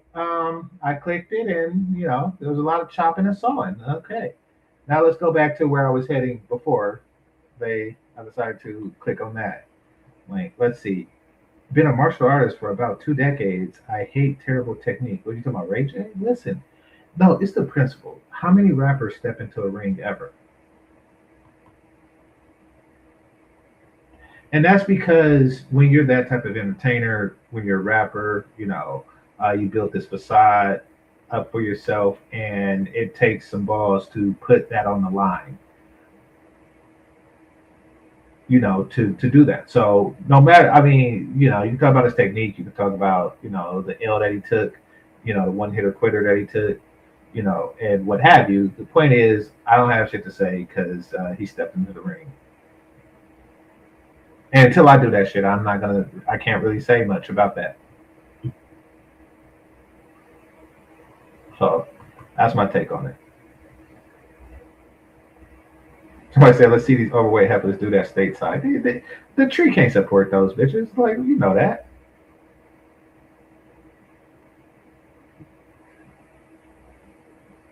All right, let me.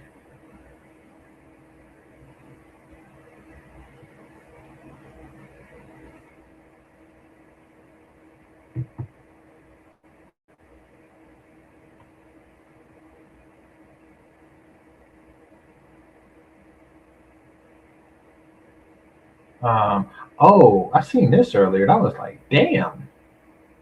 Hold on, I'm gonna go back. I'm gonna stay focused and go to where I originally meant to go, and then go back to that. That's something I'm seeing. Basically, what I'm doing is I'm looking at my history for today to see if I could find that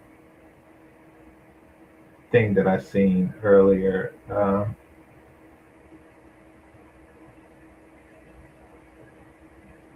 Birth rate, let's see.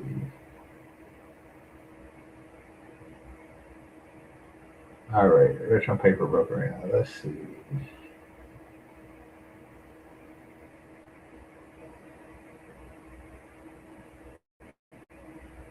Oh, here we go.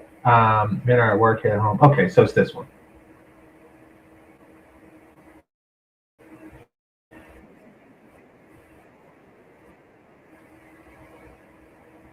Somebody says, has 304 culture gotten to the bush? Hopefully not. Hopefully not. I mean, it will be. I mean, with Eddie Murphy, he was prophetic when he made that joke, that umfufu joke, decades ago, when he was like, he's going to get a woman from the bush of Africa and bring her back to the States, and then she's going to listen to Janet Jackson and say, "What have you done for me, Eddie? I won't have." I am well aware that any woman can be corrupted by modern women. I don't think that these bush women are corrupted, but I do think that they can be, and I would be very cognizant of that. I had a classmate and friend that I went to, that I seen, and he's from Kenya, and he married. So he married while we was in college, and truth be told, I think that he married her to get that card, because he was here on a student visa. So he's like, okay, I'm gonna marry local and get that card. And then I seen him a little bit later, and he got the card and he was seeing somebody else. I was like, okay. And then I seen him again. Apparently, he brought two from his country to America, and married them, and they both got corrupted, and he's on number 3. And I'm like, listen, you got to do this different. Understand that especially because your wife is black, that there exists a very corrosive culture here. They may be good Kenyan girls when you marry them, but when you bring them here, they're going to turn into something else. Now, that's not just by being here and breathing the air, but they develop social circles. You got to make sure that she's not getting her hair did by Keisha. That's key. If she has a job, it has to be a Keisha-free job. Basically, just monitor the circles. Get your own circle that's full of married dudes and their submissive wives, or else you're going to continue to have this problem. Or I don't know if it's much of a Kenyan community here. I know there's an Ethiopian one, but yeah, just stick with your Kenyan community if there is one.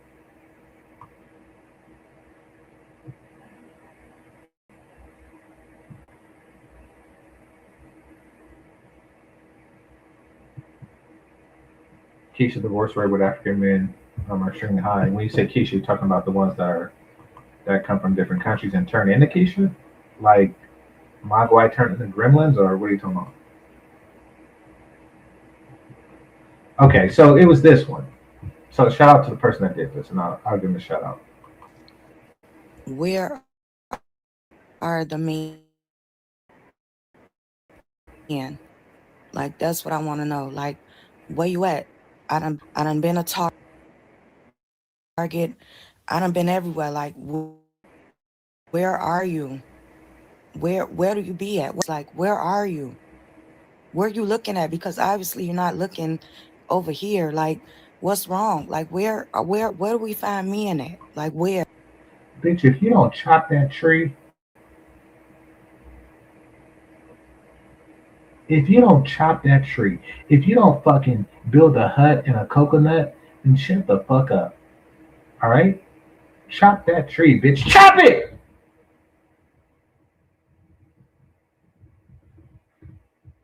Where the men at? It's in Target? Is it? No, we're on the top of a fucking tree and you need to chop it.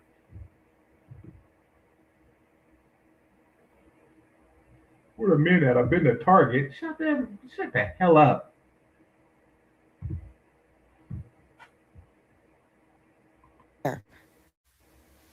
We have decided to change things. We only show up for work and our goals, then we go home. We are not directing our energy towards women at all. They can't believe it. Where are all the men that like female company? Where are you guys that enjoy spending time with women? And I don't mean gay men, I mean straight men that like to wine and dine women, that like to take them out, be in their presence because they just love the feminine energy that comes with it. Where are those types of men? Because I want to go on a date. I can't lie.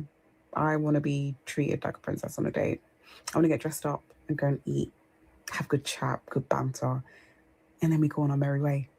Like, not for any reason, not for any sexual end, just for company, companionship, conversation. And bitch!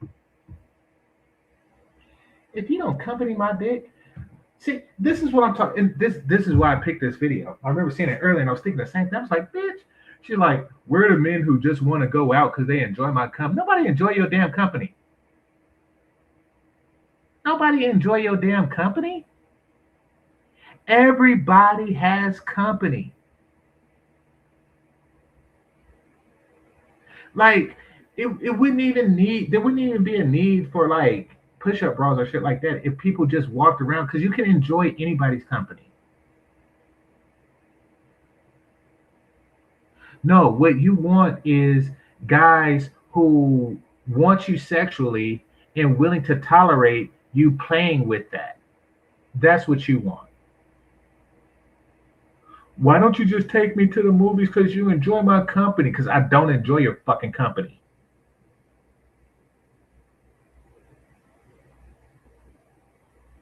It's a movie. We're here in the movie, so we're what the hell? The whole thinking, like, you should just enjoy my company. No. You should just enjoy the taste of my dick. What the hell? What the hell is wrong with this broad? Can't believe she had the audacity to say something like that. nice time. Where are those types of men?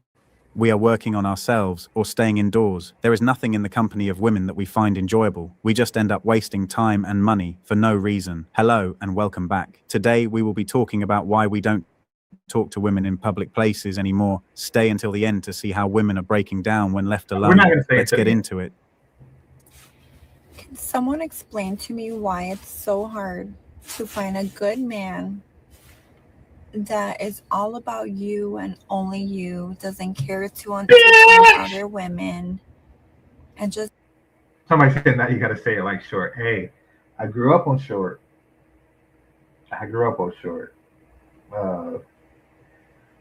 He went to the same high school as my cousin. Not at the same time, but he went to Short's older than me. But yeah, I grew up on Short. Listened to him before he went mainstream, all that stuff. Met him twice. I met him once on a party in a place called Treasure Island. is just as it sounds. It's a small island that's between San Francisco and Oakland. Um, and there was a party bus that left San Francisco, and I went there with my partners, and my cousin, and he came out of nowhere, and he is a shorter dude, but like it, you know, if y'all met him, y'all met him. The way he looked, he has this, like, he's the most relaxed brother in the world.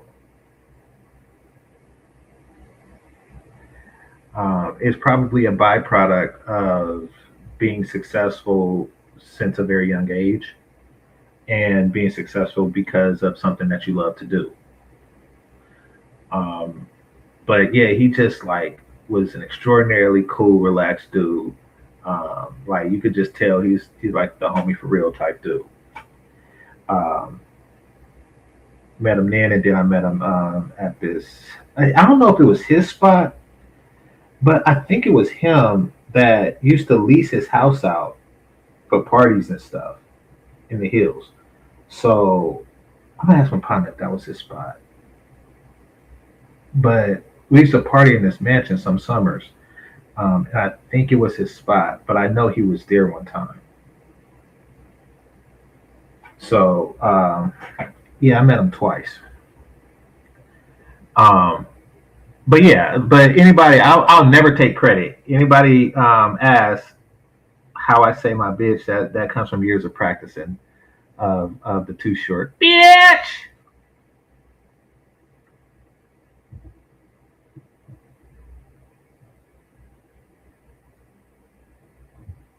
Just wants to make you happy. Like, why is that so hard to find? I feel like nowadays, men my age, or at least all the good men my age, are either married or in a relationship. So yeah, I feel like I'm doomed for life.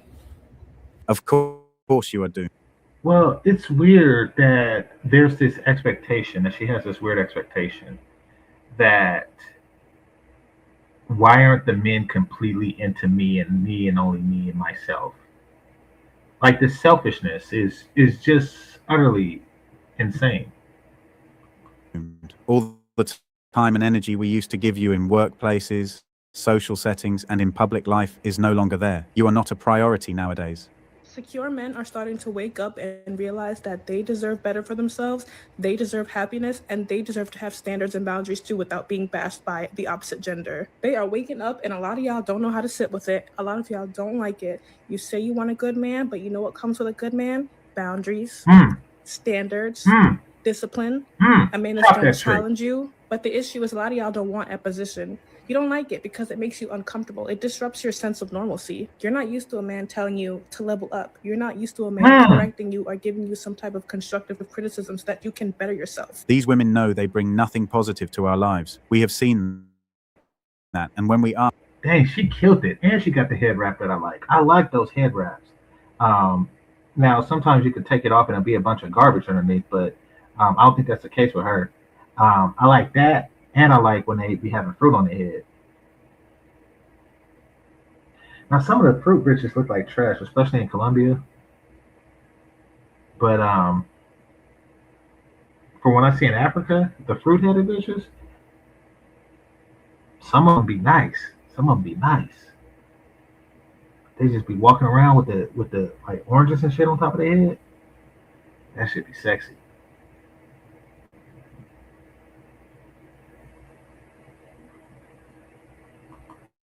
They labeled us as controlling, so we left them completely and we set boundaries.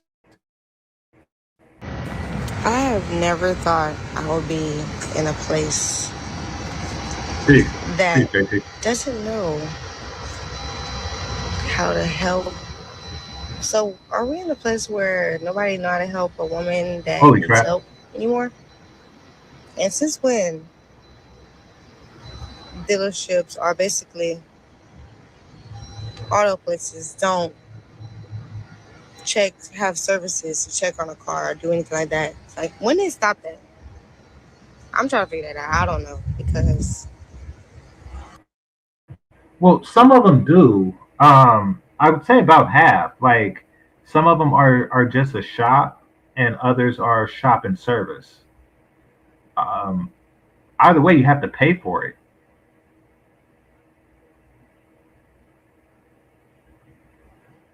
Now, my tire place, they hook me up for free from time to time.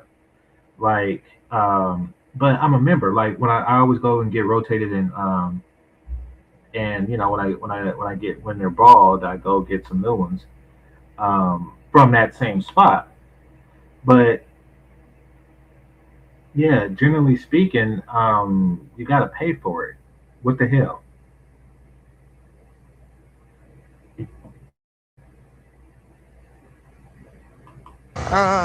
if I just wanted my tire checked, it shouldn't be like, oh, we don't offer that. And I had multiple men park and just look. Is that what the world has come to? Yes, it is. Please let me know if that is what the world has come to, because I'm over here figuring this shit out by myself. Yes, it is because you're not old. I help the old 100% of the time, unless I'm in a rush or something. But you're not old. Therefore, I do it at my discretion. At my discretion. I remember the last time I called myself being kind. It was a chick. She had her hazards on, trying to push. You know how people try to push their car, um, um, with one hand on the steering wheel, and you know they just got like one leg in the car and the other one is just trying to pedal the car and knowing she ain't get nowhere because she ain't got no damn muscles or nothing like that. So I says to her, I says, get in the car, and she got in the car and steered while I pushed it. Right. Um, I'm not a cock diesel dude, um, um, but I am capable of doing that. So I push it and get to the parking lot of this strip mall where it just happened to be a liquor store there. And I was like, she was like, thank you. I was like, yeah, no worries. You know, I was like, man, now, you know, I'm kind of thirsty right now. You know, I'm looking at her and she looking at me and she was like, I really appreciate it. Thanks a lot. You know, so I'm gonna call somebody to come pick me up. You don't have to worry. I was like, no, I'm not worried, but I am thirsty. And I'm looking like this bitch ain't gonna buy me no water. I'm looking at her like this bitch is not gonna buy me no water. We at the stove. I push you to the stove. The stove's right there. It says open. The doors is open. I'm thirsty. You're parked. Because cops would have fucked with you for, you know, if they had found you first. You're parked. And I want some damn water. So you think that you think that I'm apt? You think I'm gonna use my Boy Scout powers to do shit like that again?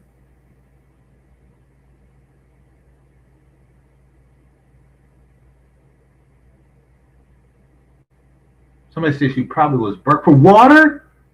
For water? What is water, like $1? Like 16 ounces of water? Water? You don't have no ashtray change or nothing? And you're right, she might have just ran out of gas because she broke. But from now, I help at my discretion. At my discretion. I don't feel obligated through the Boy Scouts for doing those. For just driving by and letting a bitch at her languish. I don't care anymore.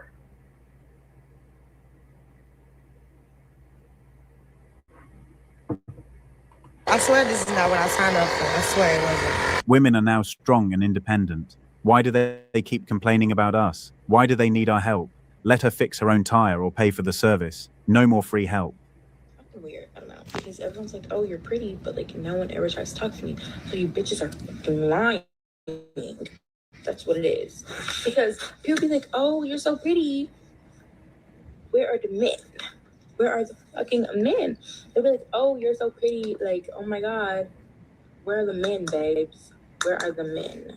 They are so thirsty for us. They spend years claiming they do make up to look pretty for themselves. But this woman clearly proves that was a lie all along. They did it for us to see. As a single woman, I'm getting a little worried when I scroll on this app that like all of the good single men. Okay, see, here's, damn it, you have terrible titties. Your titties are awful. The only good thing about your titties is that they are titties. But outside of that, they're awful. They're all saggy and to the side and shit.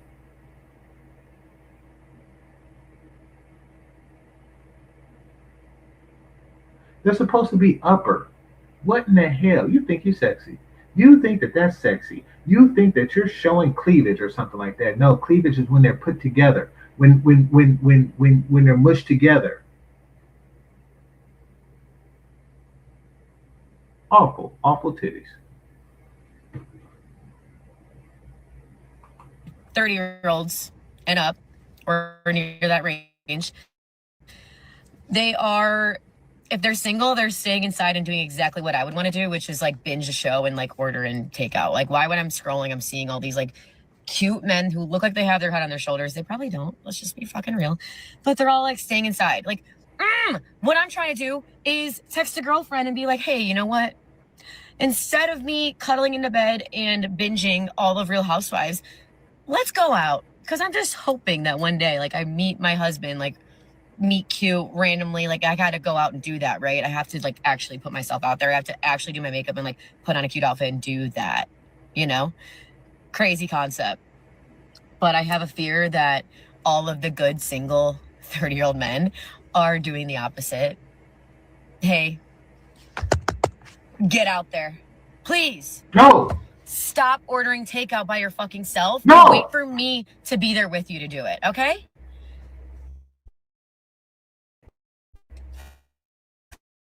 Fuck. Literally. Bitch. If you don't put a bra on and shut the fuck up. How dare you?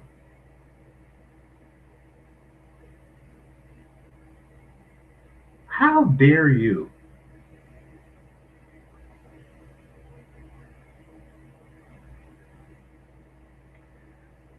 She said that she wants to go out. I want to go out and you know, get dressed up and blah blah blah blah blah blah.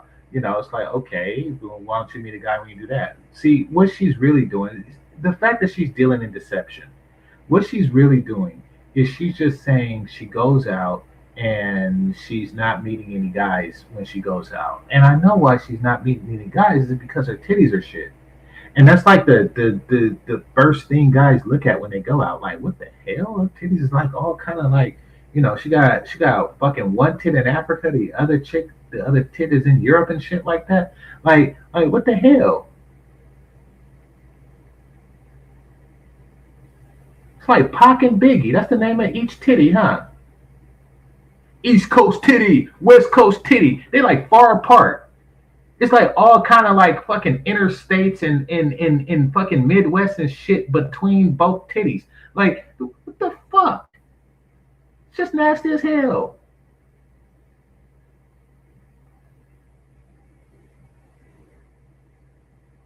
So you just want more guys to go out and speak to you so you can feel beautiful. This man.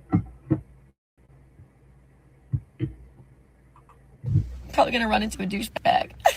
Pray for me. It's always the leftover females that want us to step up and go to them. When their bodies are tired and the beauty has evaporated, they want us to get out of our way and marry them. I have a question. So I think I speak for a lot of women. Where are the men that can't breathe when you talked to us? Couldn't breathe when we were touching you. What the fuck? when you were suffocating when we weren't next to you? What Where the are fuck? those men? Because we want them. We want you to not be able to breathe when we're talking to you because you're so consumed by the thought of us that you are thinking about us and suffocating when we're not next to you. I don't know. Is it too much tax for it? I don't think so. That is too much to ask considering the current. Wow. Okay. So, I didn't see that part. Let me start there. I didn't see that part yet. I gotta give it to the people that make these reels. I wish I had the time to like look for clips like that, clip it and edit it, and then give a commentary. I'd have a much more successful channel if I did that. Salute to Razor Rays. Appreciate you, brother. I really don't have the time for that. I know somebody was complaining about my audio. Listen, motherfucker. Okay, understand how I operate in life as far as YouTube goes. I don't do this shit. I'm not a YouTuber. I'm a brother with an opinion, and I'm happy to have an audience to share that opinion with. Everything I do is reactionary. I'm not sitting down looking for stuff. I work and I listen to YouTube while I work, and then I'll hear something like this bitch just said blah blah blah, and then next thing you know, y'all hearing about it. That's how I work. I don't know anything about mics and audios and shit like that. And I'm smart, but I don't have time to learn. Like I don't look to learn. I see shit and I say shit. Shout out to Razor Rays. Razor Rays, he has his show. It's a great show, and somebody will say something. I'm like, oh shit, let me hop on the panel. Like let me hop on the panel. And I say something. Like last time I was on the show, some dude was talking about standards and fat bitches and shit, and say something. I mean, that's how it works. So y'all like, listen, there are people out there that got like crispy microphones and all that stuff because they're YouTubers. They make that bread, and salute to them. They make that bread. That's maybe I'll get there one day. But until then, it's like piece by piece. Like I address problems as they come. Now, back to this bitch. What you ever notice how they talk about like back in the day and now they're not getting it anymore? Like, the guys that can't breathe when they touch me. It's like, okay, what did you do with the last nigga that couldn't breathe when you touched him? Like, oh, nigga's dead from lack of oxygen or some shit like that. Like, what the hell? It's like, listen, you're not making relationships last with the guys that you are fantasizing about. You're not making relationships last with the guys that you're fantasizing about. And you wonder why later in life, there is no fantasy niggas. Well, first of all, past a certain age, you're not gonna find like guys who are so inexperienced, because that's what it is. That's a sign of inexperience. That he's just going to get, so weak in the knees he can hardly speak. He lose all control. Like those days are over. Those days are like maybe like teenage years. I'm trying to think like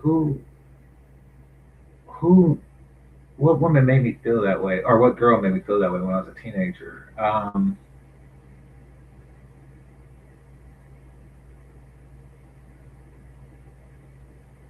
Yeah, I can't think of it. And don't get me wrong, I remember being infatuated with a lot of girls, but like couldn't breathe, no.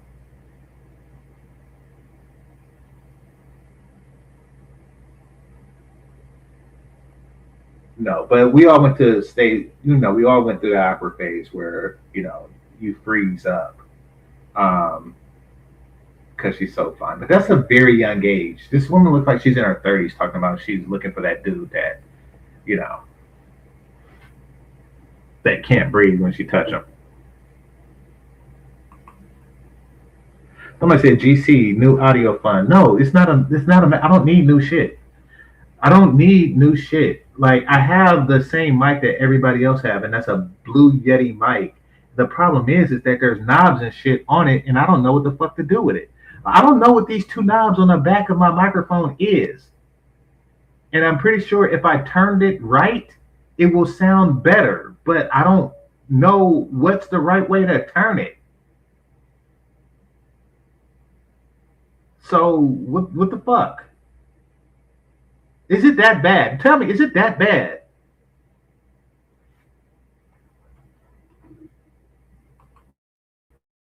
Razor Ray says, "See something, say something." Yeah, that's I mean, that's how I get down. I'm not, Razor Ray has a successful channel. Hundreds of people watch it all the time. He got the audience. He got everybody cracking. He got the gym membership. He got all that. He got the beer fund going on. And it's always live over there. I mean, like I see something, I say so. My channel is too simple to be as successful as Razor's, but I mean. I'm a funny, intelligent dude, so I do what I do. But do I have like the microphone savvy and the tech savvy? Like, I mean, people like Fatty, with all the AI and stuff that they do. Yeah, of course they're gonna do well, and I appreciate the hard work. I just don't listen. I got other stuff. I got other stuff. The day y'all see, like all the good bells and whistles on this and the crispy audio and all that, that means that y'all need to start kicking in some super chats or cash ups because you are now my primary income. That's what that means.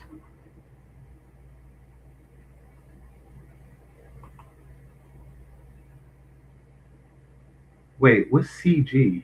Oh, GC, I got you. Okay, new audio. I appreciate you, bro. All right, it says, keep up the great work. Appreciate you, Razor. Yeah, y'all go to Razor Ray's chat. Let me see if I can give you a wrench. All right, let me get you a wrench. So you can put your channel up there. But somebody said, I was never like that because I realized that women were not attracted to BS like that. No, don't pretend like you was always too cool for school, dude. Don't do that shit. Like, and you talking about women, I'm talking about girls. No, nobody started off too cool for school. Yeah.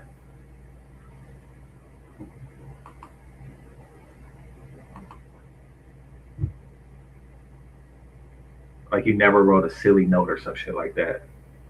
I appreciate you, Ray.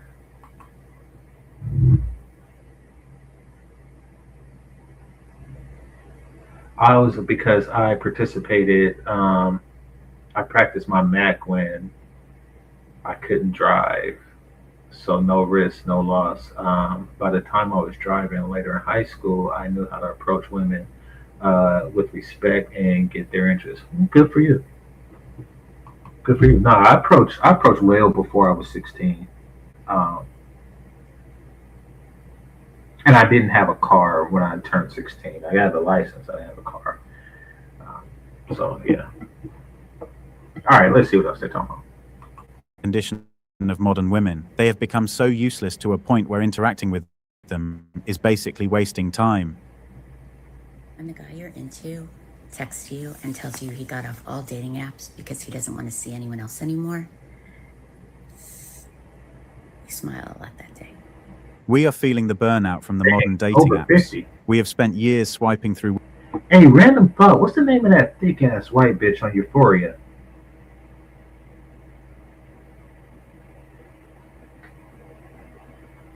The blonde chick here reminded me of her. I can't think of her name though. What's the name of that?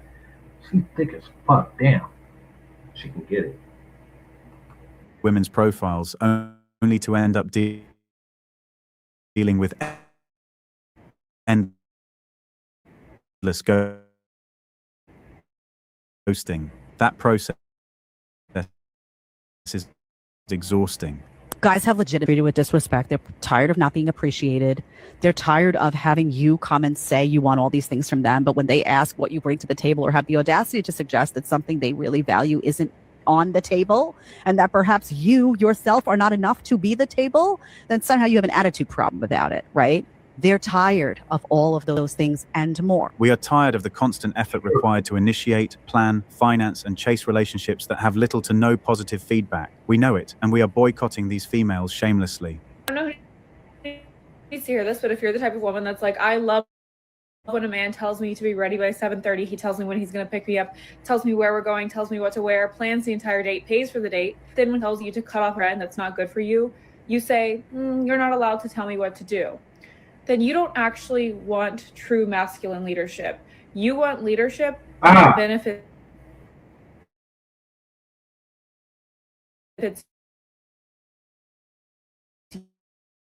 you and choosing when to listen to us and when not to. Okay, so and she's prettier than the other chicks. Y'all see, I like Game of Thrones, but yeah, she's prettier than the other chicks, and she's just spitting gems. Because she's right. Like, I mean, women who say that they want masculinity or et cetera, et cetera, et cetera, what they really means is they want, when they say that they're submissive, I mean, it means that they submit to what they want to submit to.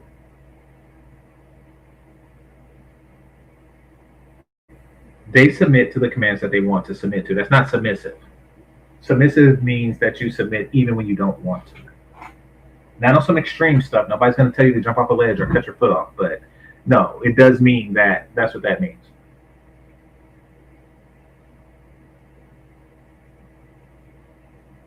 Excuse me, I had to drink some water. It says, do you mean like circle yes or no? I circled or and almost got into a scuffle in elementary school because of it. Yeah, that's what I mean. I'm talking about, that's what I mean when I say awkward face. Reasons we are cutting off these women. Let them take responsibility, authority, and consequences of their actions. Can we talk about the man that's willing to put in all of the Reese Witherspoon look like shit now. She was so pretty back in the day. effort in hopes of getting the woman that he's interested in out on a date because he knows his value, and if she can just spend some time getting to know him, she will see it too. But what he experiences is the reschedule, the flat out cancel, and even worse, ghosting. That man is frustrated with dating today, and if it happens enough times, he will be done with it. We are at the point of getting done. All we want to do is work, go home, rest, and repeat. We are not socializing with retired hoes at all costs. There is quite literally nothing that aggravates me more than the amount of men that I see on the New York City subway that do not stop to help women at all. I will see women struggling with literally like 60-pound strollers. They have a baby on their arm. I will literally sit there and I'll wait and I'll be like, okay, let's see how long it's going to be. Some man obviously has to see this lady struggle. I'm watching them looking at her. No, they don't. Why am I, the 126-pound woman, helping this woman push a 60-pound stroller up a staircase?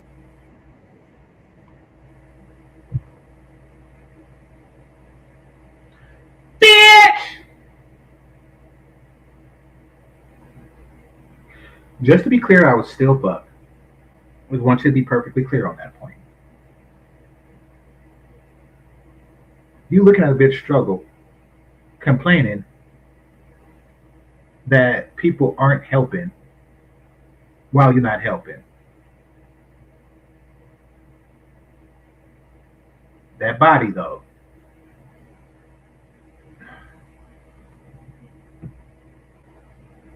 Because you guys won't help her. I see girls struggling with suitcases all the time.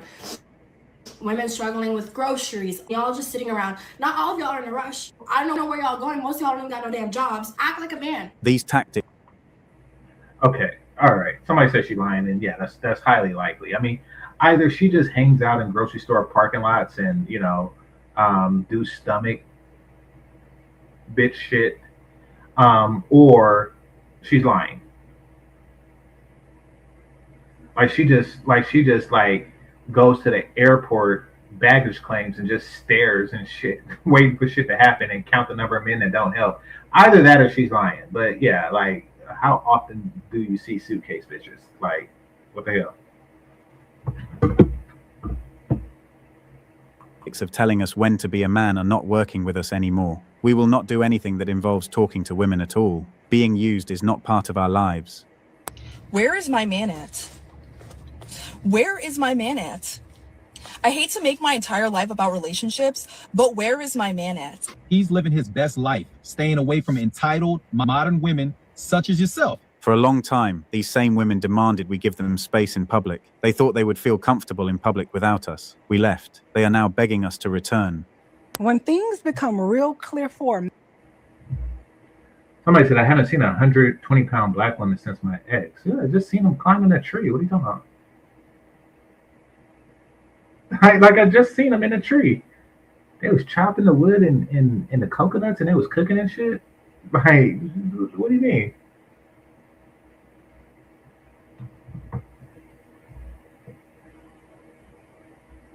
Man, and he realizes the people in his life, the only reason why they're there is because they like the version of him that they can benefit from. He will immediately go silent after that. He ain't explaining why he's distant. He ain't explaining why he's so busy. He is just off doing his own thing in silence. He becomes this way because he finally understands who genuinely cares about him. And those people are special because they notice, they adjust, and they respect. And those that don't, those are the ones that are whining and questioning him. And he literally is in silence and he ain't explaining nothing. A man realizes in this position, he does not have to explain. He literally redirects his energy. When you have clarity on that level, literally, you have no reason to have any interest to think about it. All right. She looks like the woman on head, the black chick on head of the class. That's not Robin Givens. But she's making very, very, very clear points. This is how you know a man stops growing with people, he grows past people. Unfortunately for these women, we UA've grown past them, something we didn't thinking could ever happen to our lives. We see life her clearly now, and that is why they cannot manipulate us anymore. I am getting on here to just share my thoughts about being 30-something and not having a boyfriend, not having kids, and not being married. I have been so sad. I've been so depressed because I thought that I would have a family by now. I thought that I would at least be engaged or in a relationship at the minimum, and I'm not. And I'm getting older and I'm getting scared. Am I gonna be on here one day coming to terms that I'm just gonna be single? Like, it doesn't even sound right. I feel like I'm in such denial sometimes. Like, no, there's no way that I'm not going to be a wife. There's no way I'm not going to be a mom. And I'm like, am I being delusional, or am I just having faith, or am I crazy? Each day I struggle with this so much, and I just don't know what to tell myself. Do I tell myself, don't worry, you'll be fine. Like, you're going to find somebody tomorrow or next year and be able to have kids before it's too late? Or do I tell myself, maybe you should figure out how to live life as a single woman and be happy? I don't know. That's all I have for today.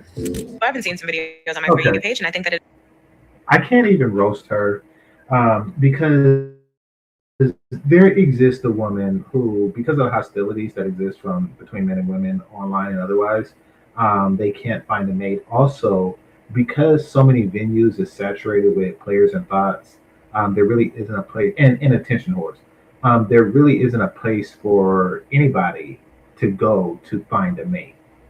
And a lot of women like her, possibly like her, who are genuine in their desire, find themselves being single for an extended period of time. This is a generation where women in their 30s, millennials is a generation where women are in their 30s, have never had a relationship. And it's because of what I just described, but it's also because, men are rightly jaded because of the other shit. So, whenever you have like, a group of people who are exhausting something, kind of like black fatigue, you're going to have innocent members who get wrapped up in the negative relationship or negative stigma that goes around your particular cohort.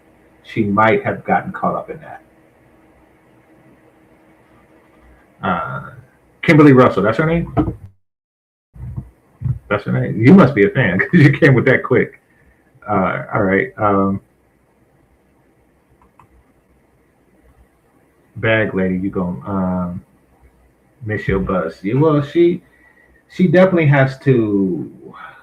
I don't really have an effective strategy because I never really went looking for guys.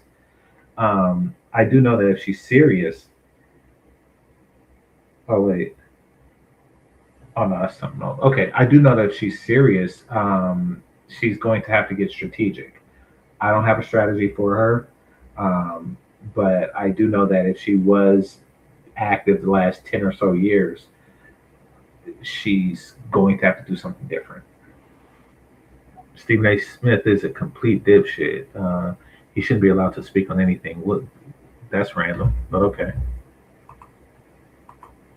It is finally time to discuss the female loneliness epidemic. Because I know the men have had their own thing, and I'm not here to talk about that. I'm not a man, right? But I will say that the men are more built for it than us. We are not built for this, ladies. We don't know how to be alone. These men have been bottling up their emotions and not sharing them with anybody since they were 6, 7, 8 years old. Some of us have never done that. We've always had someone to talk to, a friend, a family member, a significant other, something. And it seems like in 2025, the girls are running out of options because the dating market is terrible. Y'all are literally making fun of girls that are in happy, healthy relationships, saying that having a boyfriend is embarrassing, miserables. And y'all also don't have any friends because anytime somebody reposts something that you disagree with, oh, that's how you feel about immigration policy, you're not my friend anymore. Now y'all don't have any friends. Like it's not gonna end well if your requirement for somebody to have a relationship with you is that they have to be on the exact same page with you 100% of the time. No one is. We are all people with our own thoughts, feelings, emotions, and ideas. And if you don't respect that in another person, then of course you're gonna be by yourself. And as far as making fun of men, let's just get this out the way. Hey, I don't have anything to say, against that. Real hair, big tits, and kicking knowledge. Hey,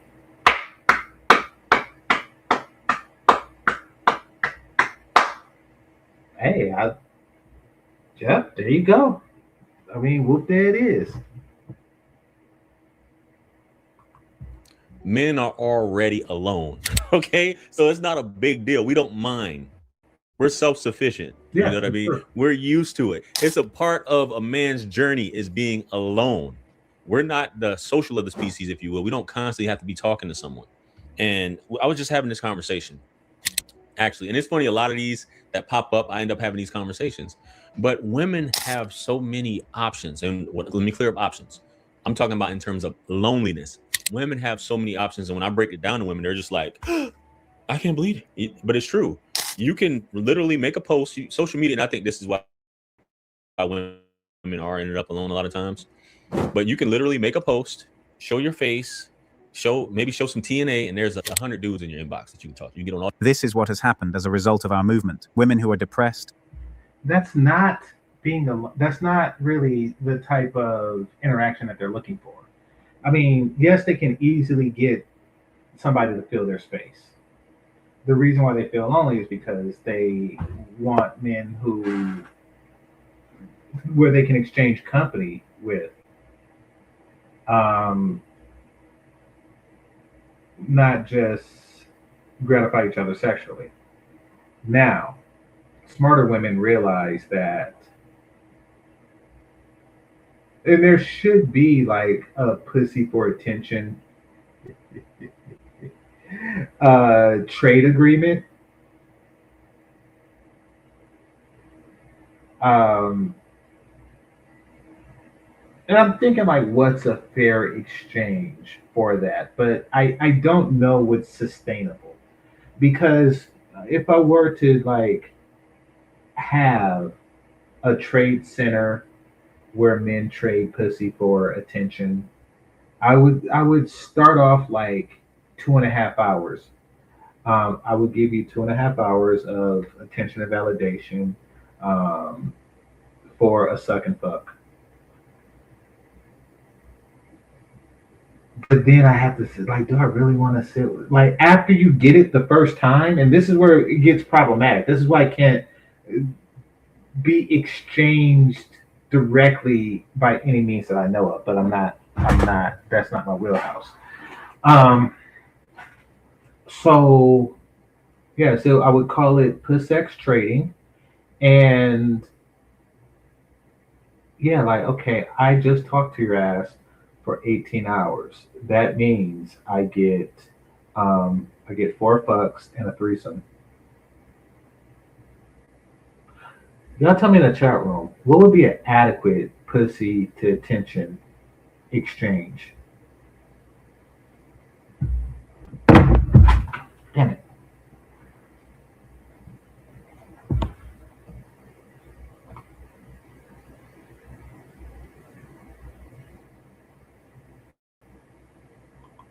Single and lonely, not by choice, but because we refuse to talk to her or ask her out. But if you're a man and you watch me struggle to put my carry-on in the overhead compartment and you don't offer to help, jail.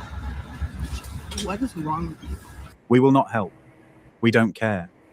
These women are paying the price for a practice they made popular, blaming us for everything that goes wrong in their lives. Meanwhile, for us, life has never been better. Your job is to become the most handsome, fit, wealthiest man your bloodline has ever produced. You need to be working hard every single day, and it will pay off. And that is exactly what we are doing. We are working hard, training hard, and improving every aspect of our lives that matters. Leftover women can keep struggling. If this video meant something to you, share it. Put it in front of someone who needs to stop talking to expired women. Subscribe if you haven't, and turn on the notifications bell to stay updated. Thank you for All watching. right, there's See one you other in the thing I next want one. to share before I head out.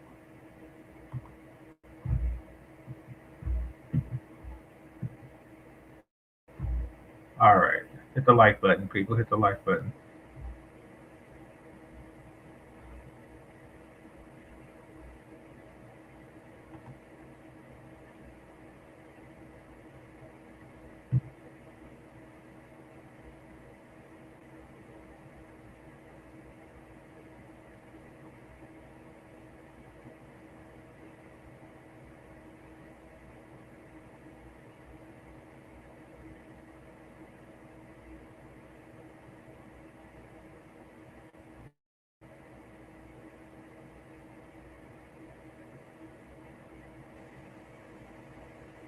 All right, hold on one moment.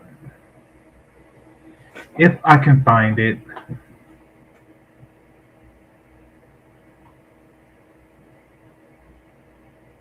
Here we go.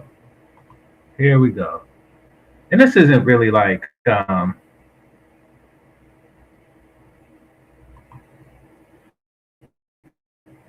on. Somebody says something and I disagree. Sexual gratification is only equal to itself. If they want more, they have to give more. Okay. Simply not true. If you're saying that the gratification a woman gives a man is equal to the gratification that a man gives a woman sexually, unfortunately, that's not true. If it was, then people would never stop having sex. Rainbow people have equal desire for each other. I'm assuming that that's how it works between them. And it seems like a fair exchange, that there isn't a bunch of loopholes and red tape.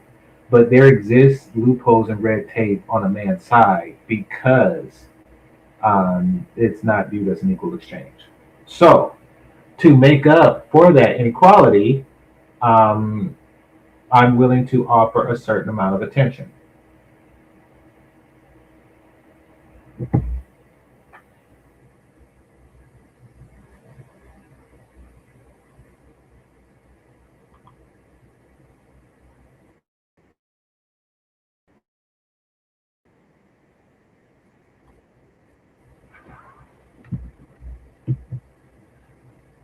All right, let me show this last video.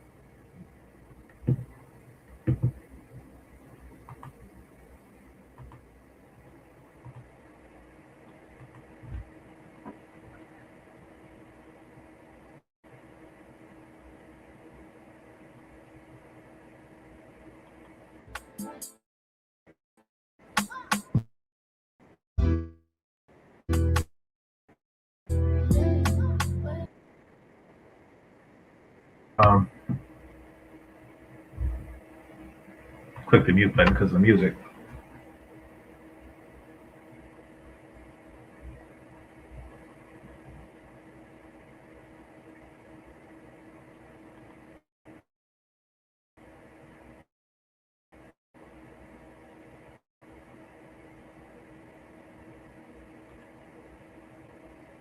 Now, I want y'all to pay some special close attention to this woman here, this Brazilian woman here. Um,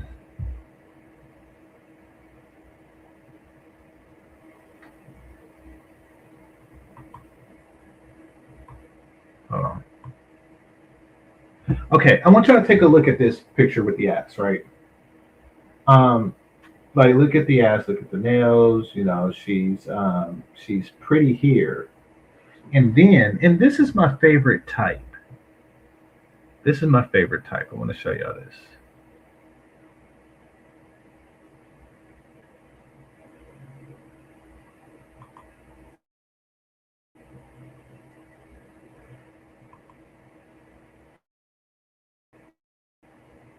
Okay, so you look there, you see the nipples. Okay, now look right. Oh, damn it.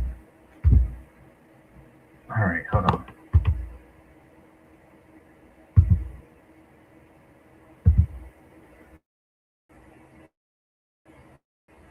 Okay, like right there. Right there. So you see how quick she could go from sexy to cute. I want you to pay special close attention to that.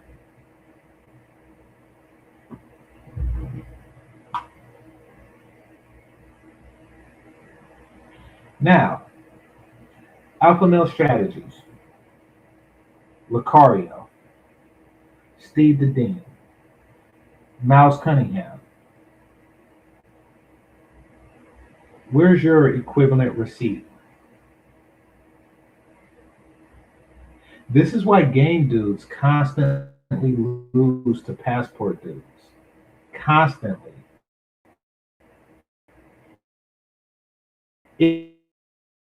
It's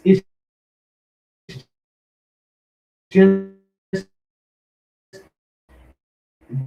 this this is just like Mike Tyson heyday. You know who's gonna win. This is, you know, you're always going to lose because nothing have shown.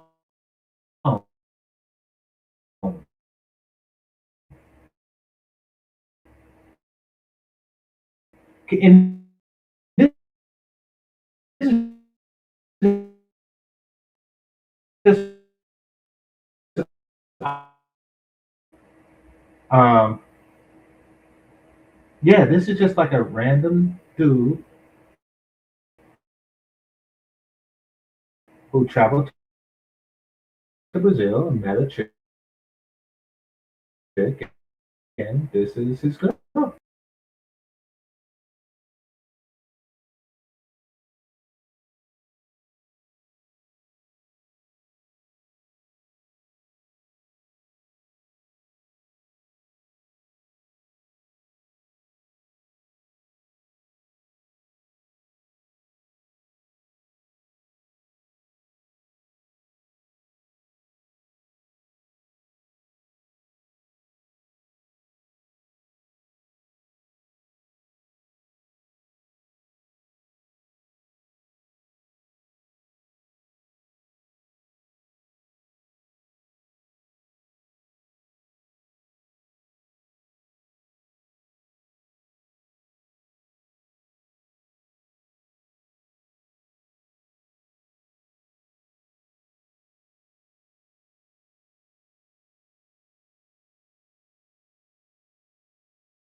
Okay, I'm back.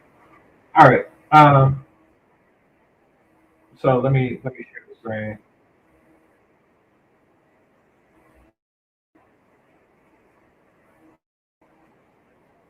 Oh, you just said something.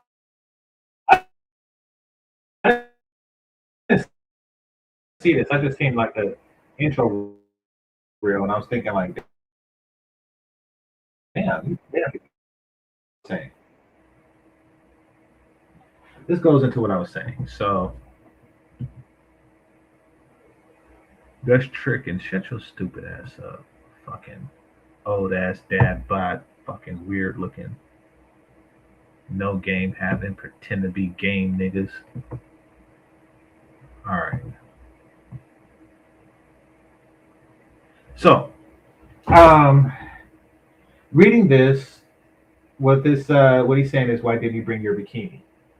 Now, we're gonna share what her response is.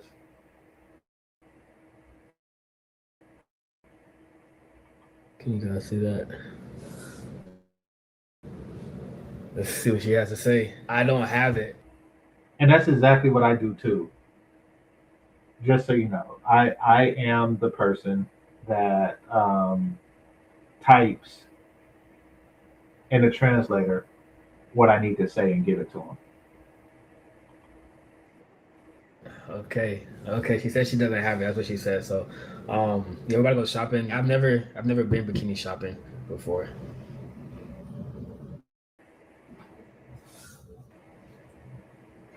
Clara? Yes. Okay. You see how she lit up? Shut up! Look at this. All right, now we're gonna talk about king pigs. I don't like her face. Everybody like her face. You just saying shit.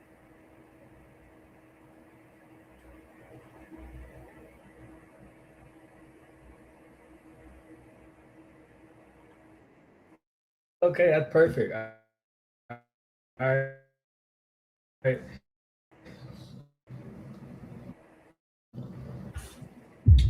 Okay. See? Now, through all the complications, they're wondering why less and less dudes are trying to strategize how to get these local bitches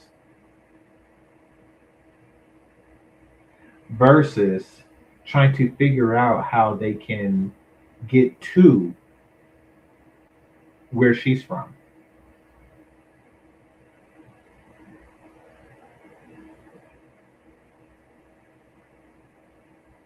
You see, that's what they're doing because they're smart like that.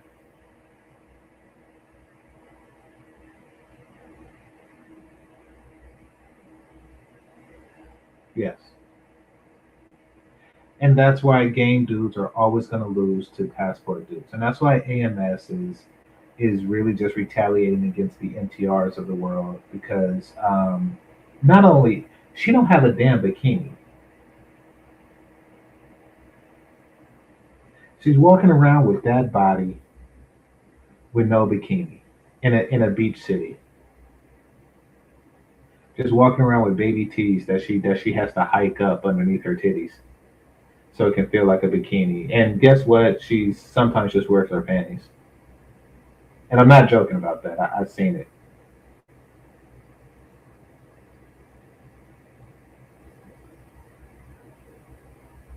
Yeah. So while you're trying to teach guys how to maneuver against women that look half as good, basically you're working twice as hard for half as much. That's the key. That's the thing and that's the relief as it pertains to intersectional relationships. Um, I don't want to say transsexual relationships, which I get it. Relationship between the genders. Um, that's what MTR was talking about, like the relief. You're not out competing. You're not trying to, because that's what game is. You're trying to compete with the next nigga. He's basically saying like, listen, it's so much more relaxing. You don't have to struggle. You could just walk up to a girl like this and be like, hey, how you doing? Give me a kiss on the cheek, and we're gonna go out to the pool or to the beach. You know, she tells you she don't have no bikini. Like, okay, we'll go get a bikini. She's not saying, you know, where's your six figures or some, no retard shit like that. You know, all right, true story, right? And it just occurred to me, like every now and again, it'll hit you. It'll just hit you that they're beautiful and they don't have much. Not saying that the latter is a plus, but it's just surprising that they're not demanding because because of that. Okay, so here's what I mean. So I'm out in Latin America. I'm not going to say the country. I'm with my partners, and they was making us breakfast. So we all had girls there, and they were making us breakfast. They got together and they grew um, to do that. And my partner's chick took the microwave pot. This is before the stove story, by the way. She took the pot, the coffee pot, not the microwave pot. She took the coffee pot and she was about to put it in a microwave to heat up the coffee. And then she was going to put that metal band inside and blow the whole thing up. Now, what that tells us is that she's never used a microwave before. And it's like, wait a minute, a woman that fine, has never used a microwave?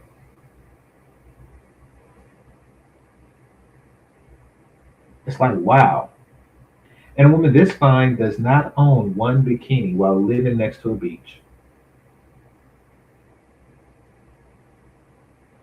which is spectacularly, you know, it's almost tragic in a sense. What are you talking? All right, it says, y'all running from yourselves. Stop justifying weakness. Explain strength to me, because I'm not sure what you're talking about here. You fly way somewhere else instead of being a man and leveling up. Okay, all right. Only a fool lets women define their masculinity. I'm going to repeat that. Only a fool let women define their masculinity. You see, when you level up, it's a means to an end. To what end do a person level up? Level up is a means. You level up to get something. What do you get from leveling up in the States?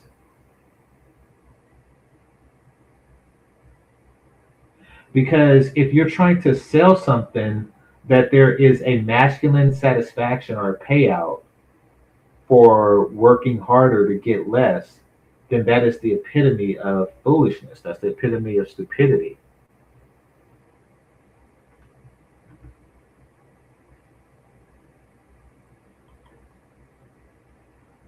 Learn to conquer your inner child and you won't need to run. That makes no fucking sense at all. And I know that it was meant to sound psychiatric, but it comes off more like you like to conquer children.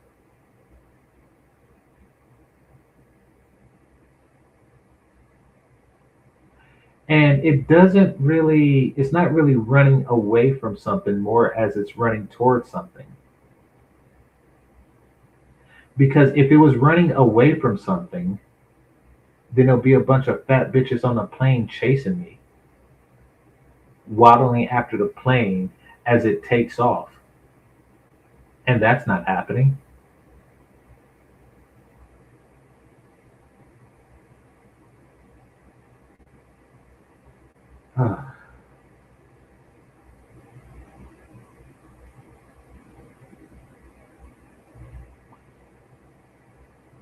soon, next month, we will be celebrating the 250th anniversary of this great country.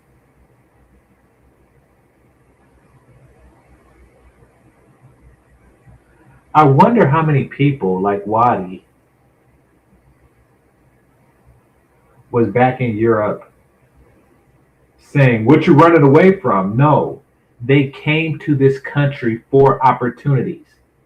It's not a matter of running away from their old country. It's a matter of coming to a new country for opportunities. This country is built on people who seen better opportunity elsewhere. It's part of not being stupid. Like, it's a whole pioneering spirit. It's what civilizations do.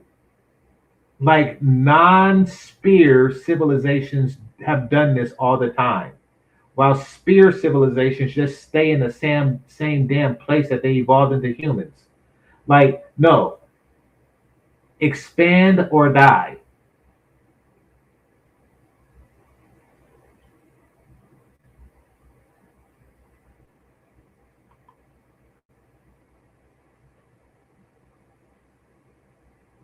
I know it don't make sense because you're not there yet. Oh my, fucking, stop with this third eye shit. Like you're on some fucking, high enlightenment, a plateau, that's greater than blah blah blah. You are a nigga trying to smash mid-American bitches. Okay, there is no greater zen. You're not a fucking Shaolin monk in an orange suit with ninja moves and shit like that. You're a nigga that's trying to bang bitches like in your 40s. Shut the fuck up. Stop trying to pretend like there's enlightenment that comes from fucking a bitch with fake eyelashes. Shut the fuck up. I was once where you were, till it'll hit one day. Your ego is in the way. Damn right, Mike. What the fuck?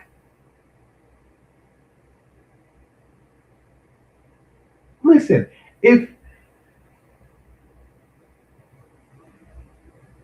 so you saying that a man shouldn't have an ego?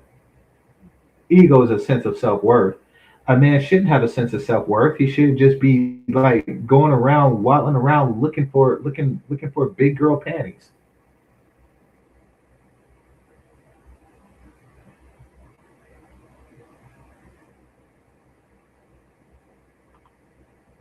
It's actually the opposite. I married and made it to the finish line. Good for you. I would say that that's more of a beginning, but good for you. Why are you trying to convince dudes or police where dudes find their wives?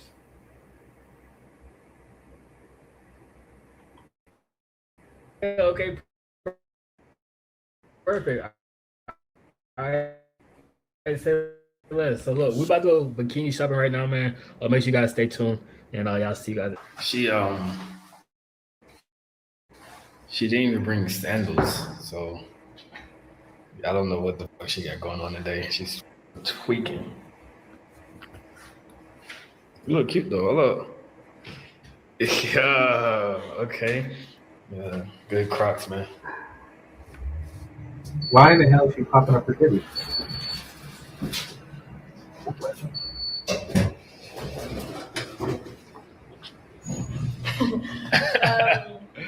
I use more at home. Yeah, just random titty pumping. Okay.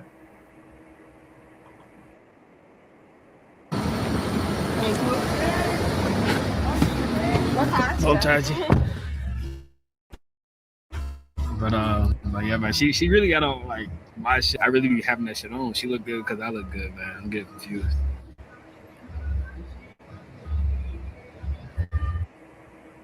So she's asking him what color do you want? You'll have to help me choose.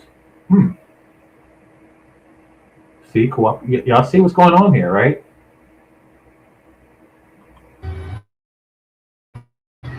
Okay. To the van. What color y'all think she should get, man? You guys let me know. Y'all can choose with me. I'm making the final decision, but y'all can share your input, man. Drop a comment. Let me know what color she should get, man. Yeah, it looks like raining right now. I said maybe it won't rain much. Okay, it says heavy rain actually. This doesn't make sense. It says heavy rain, but then it shows no rain. Can't trust Apple, Shut the man. fuck up. How much rain? Oh, okay. They're getting up the car. Look, what the heck? She just left me. Okay, ¿dónde está? Deve ser aquela ali, ó. Okay. Oi, moça, tudo bem? Você sabe alguma loja que vende biquíni aqui perto? Ali, ó. Aí, tá frente àquela moça. Tá, obrigada, viu? Obrigado. Oh, sí. Okay, perfecto. Oi, boa tarde. And yeah, I bought a one bikini before. Sim. Oi, boa tarde, tudo bem?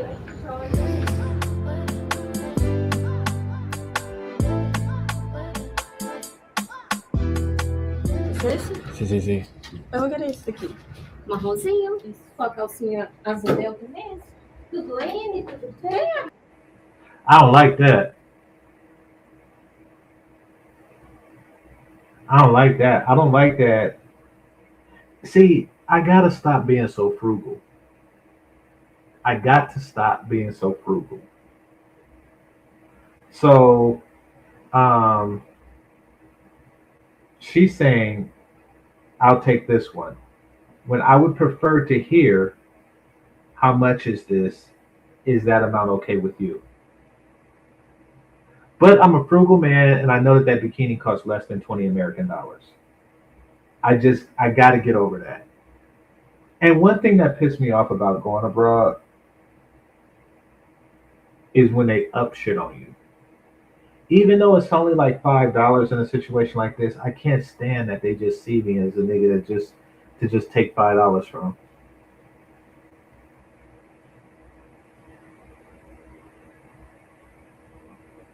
All right.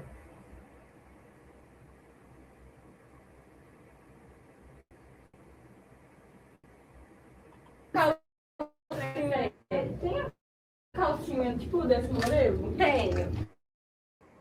Só um minutinho, calma. Yeah. Ah, so she cooks. Says you have to cook for me later, and she cooks. So there's more cooperation, more beauty, less work.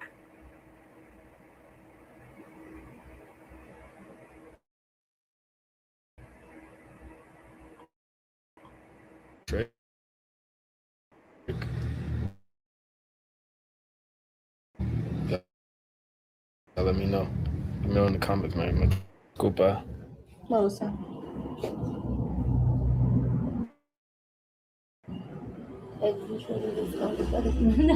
No. Ah! Oh, and by the way, men weren't really checking for black dudes like that. I don't know what race he thinks that this dude. Brazil is also that country that just kicked his weird ass out. Like, wow. Avaliação pra mim? Claro, bem. Só sei apontar aqui. Quer ver? Sí. Obrigado. Next purposes, man. Okay, 37 or $31. Another thing, it is a write-off. You can write that off if you're a content creator.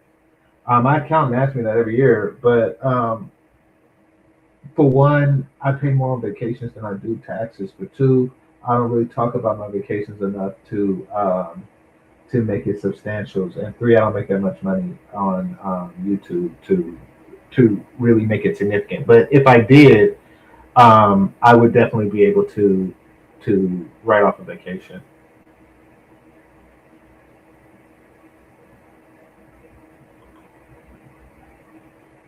It's the less work that concerns me. At this age, you got to work your game at all levels. Why? part of game is being savvy. It's managing effort towards reward.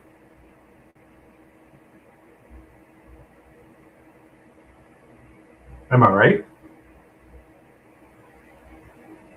So reduce your effort and increase your reward. And that's with anything. That's the difference between a CEO and a very hard worker. A very hard, like, grunt level worker.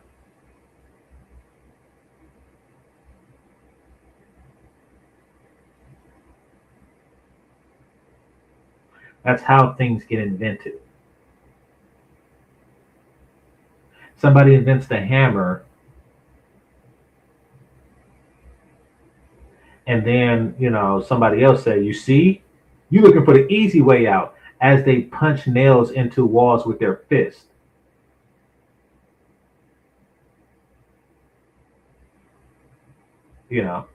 Like, okay, you can do that all you want to. However, I'm going to use a hammer.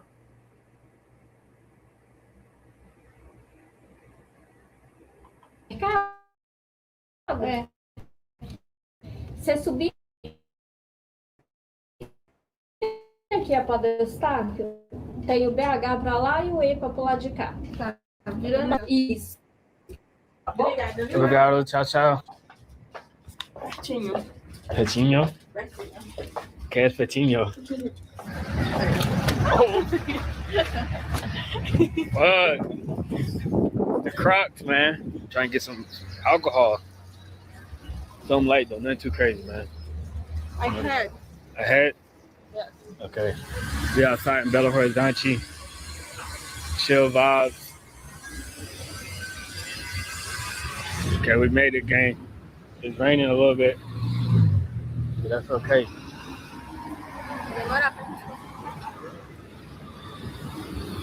See.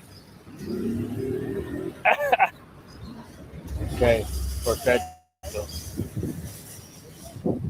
Trying to touch me. Okay, so I'm going to leave this here. Because we're longer than I want it to be. But nevertheless, this is here. Let me get out of here. So, fellas, this is what it's like. This is why the game dudes always lose. This is why they always lose, because they're selling something. They're selling an idea and a lifestyle that's not really beneficial.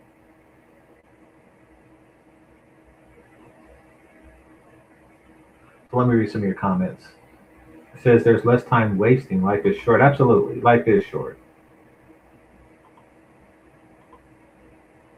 Yes, I agree, but it's also a muscle that must get stronger. See, and that's where I think that you're a little short-sighted, because you're supposed to move in life from one level to another. You are. Okay. Because this is how ridiculous it's gotten, right? Somewhere in the third grade, I think it is, you learn your multiplication tables.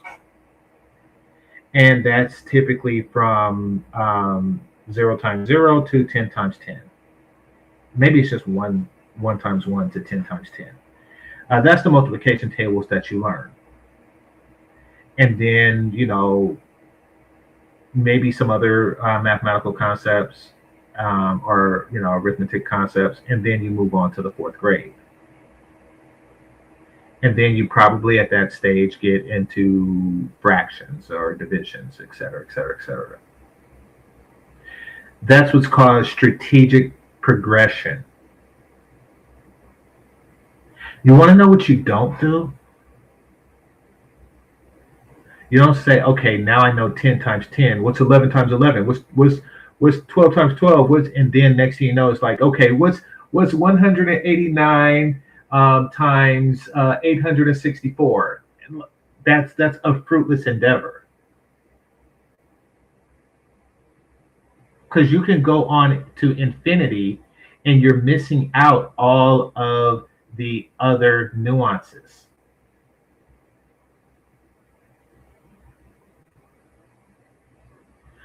It's a means to an end.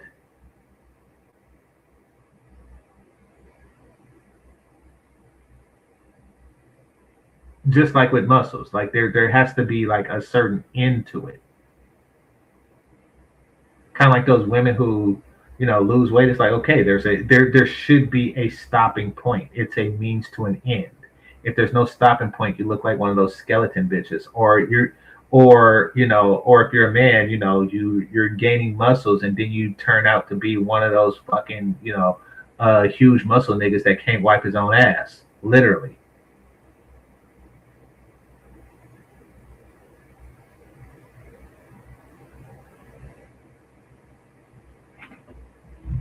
So yeah, I mean, what's going on? And I hear what you're saying. Interpersonal interactions is something that you need to learn, and it's not like he's not doing that there. It's not like he's not conversing with this young lady in this country, even if it's through Messenger.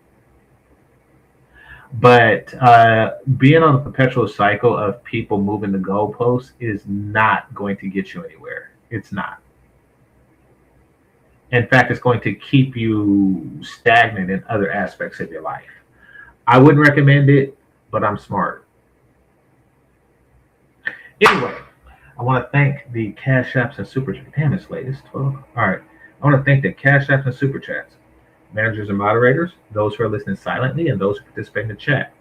Hit that like button on your way out, or hit that like button on your way out. And this is GameChanger 00100. Game over. Peace.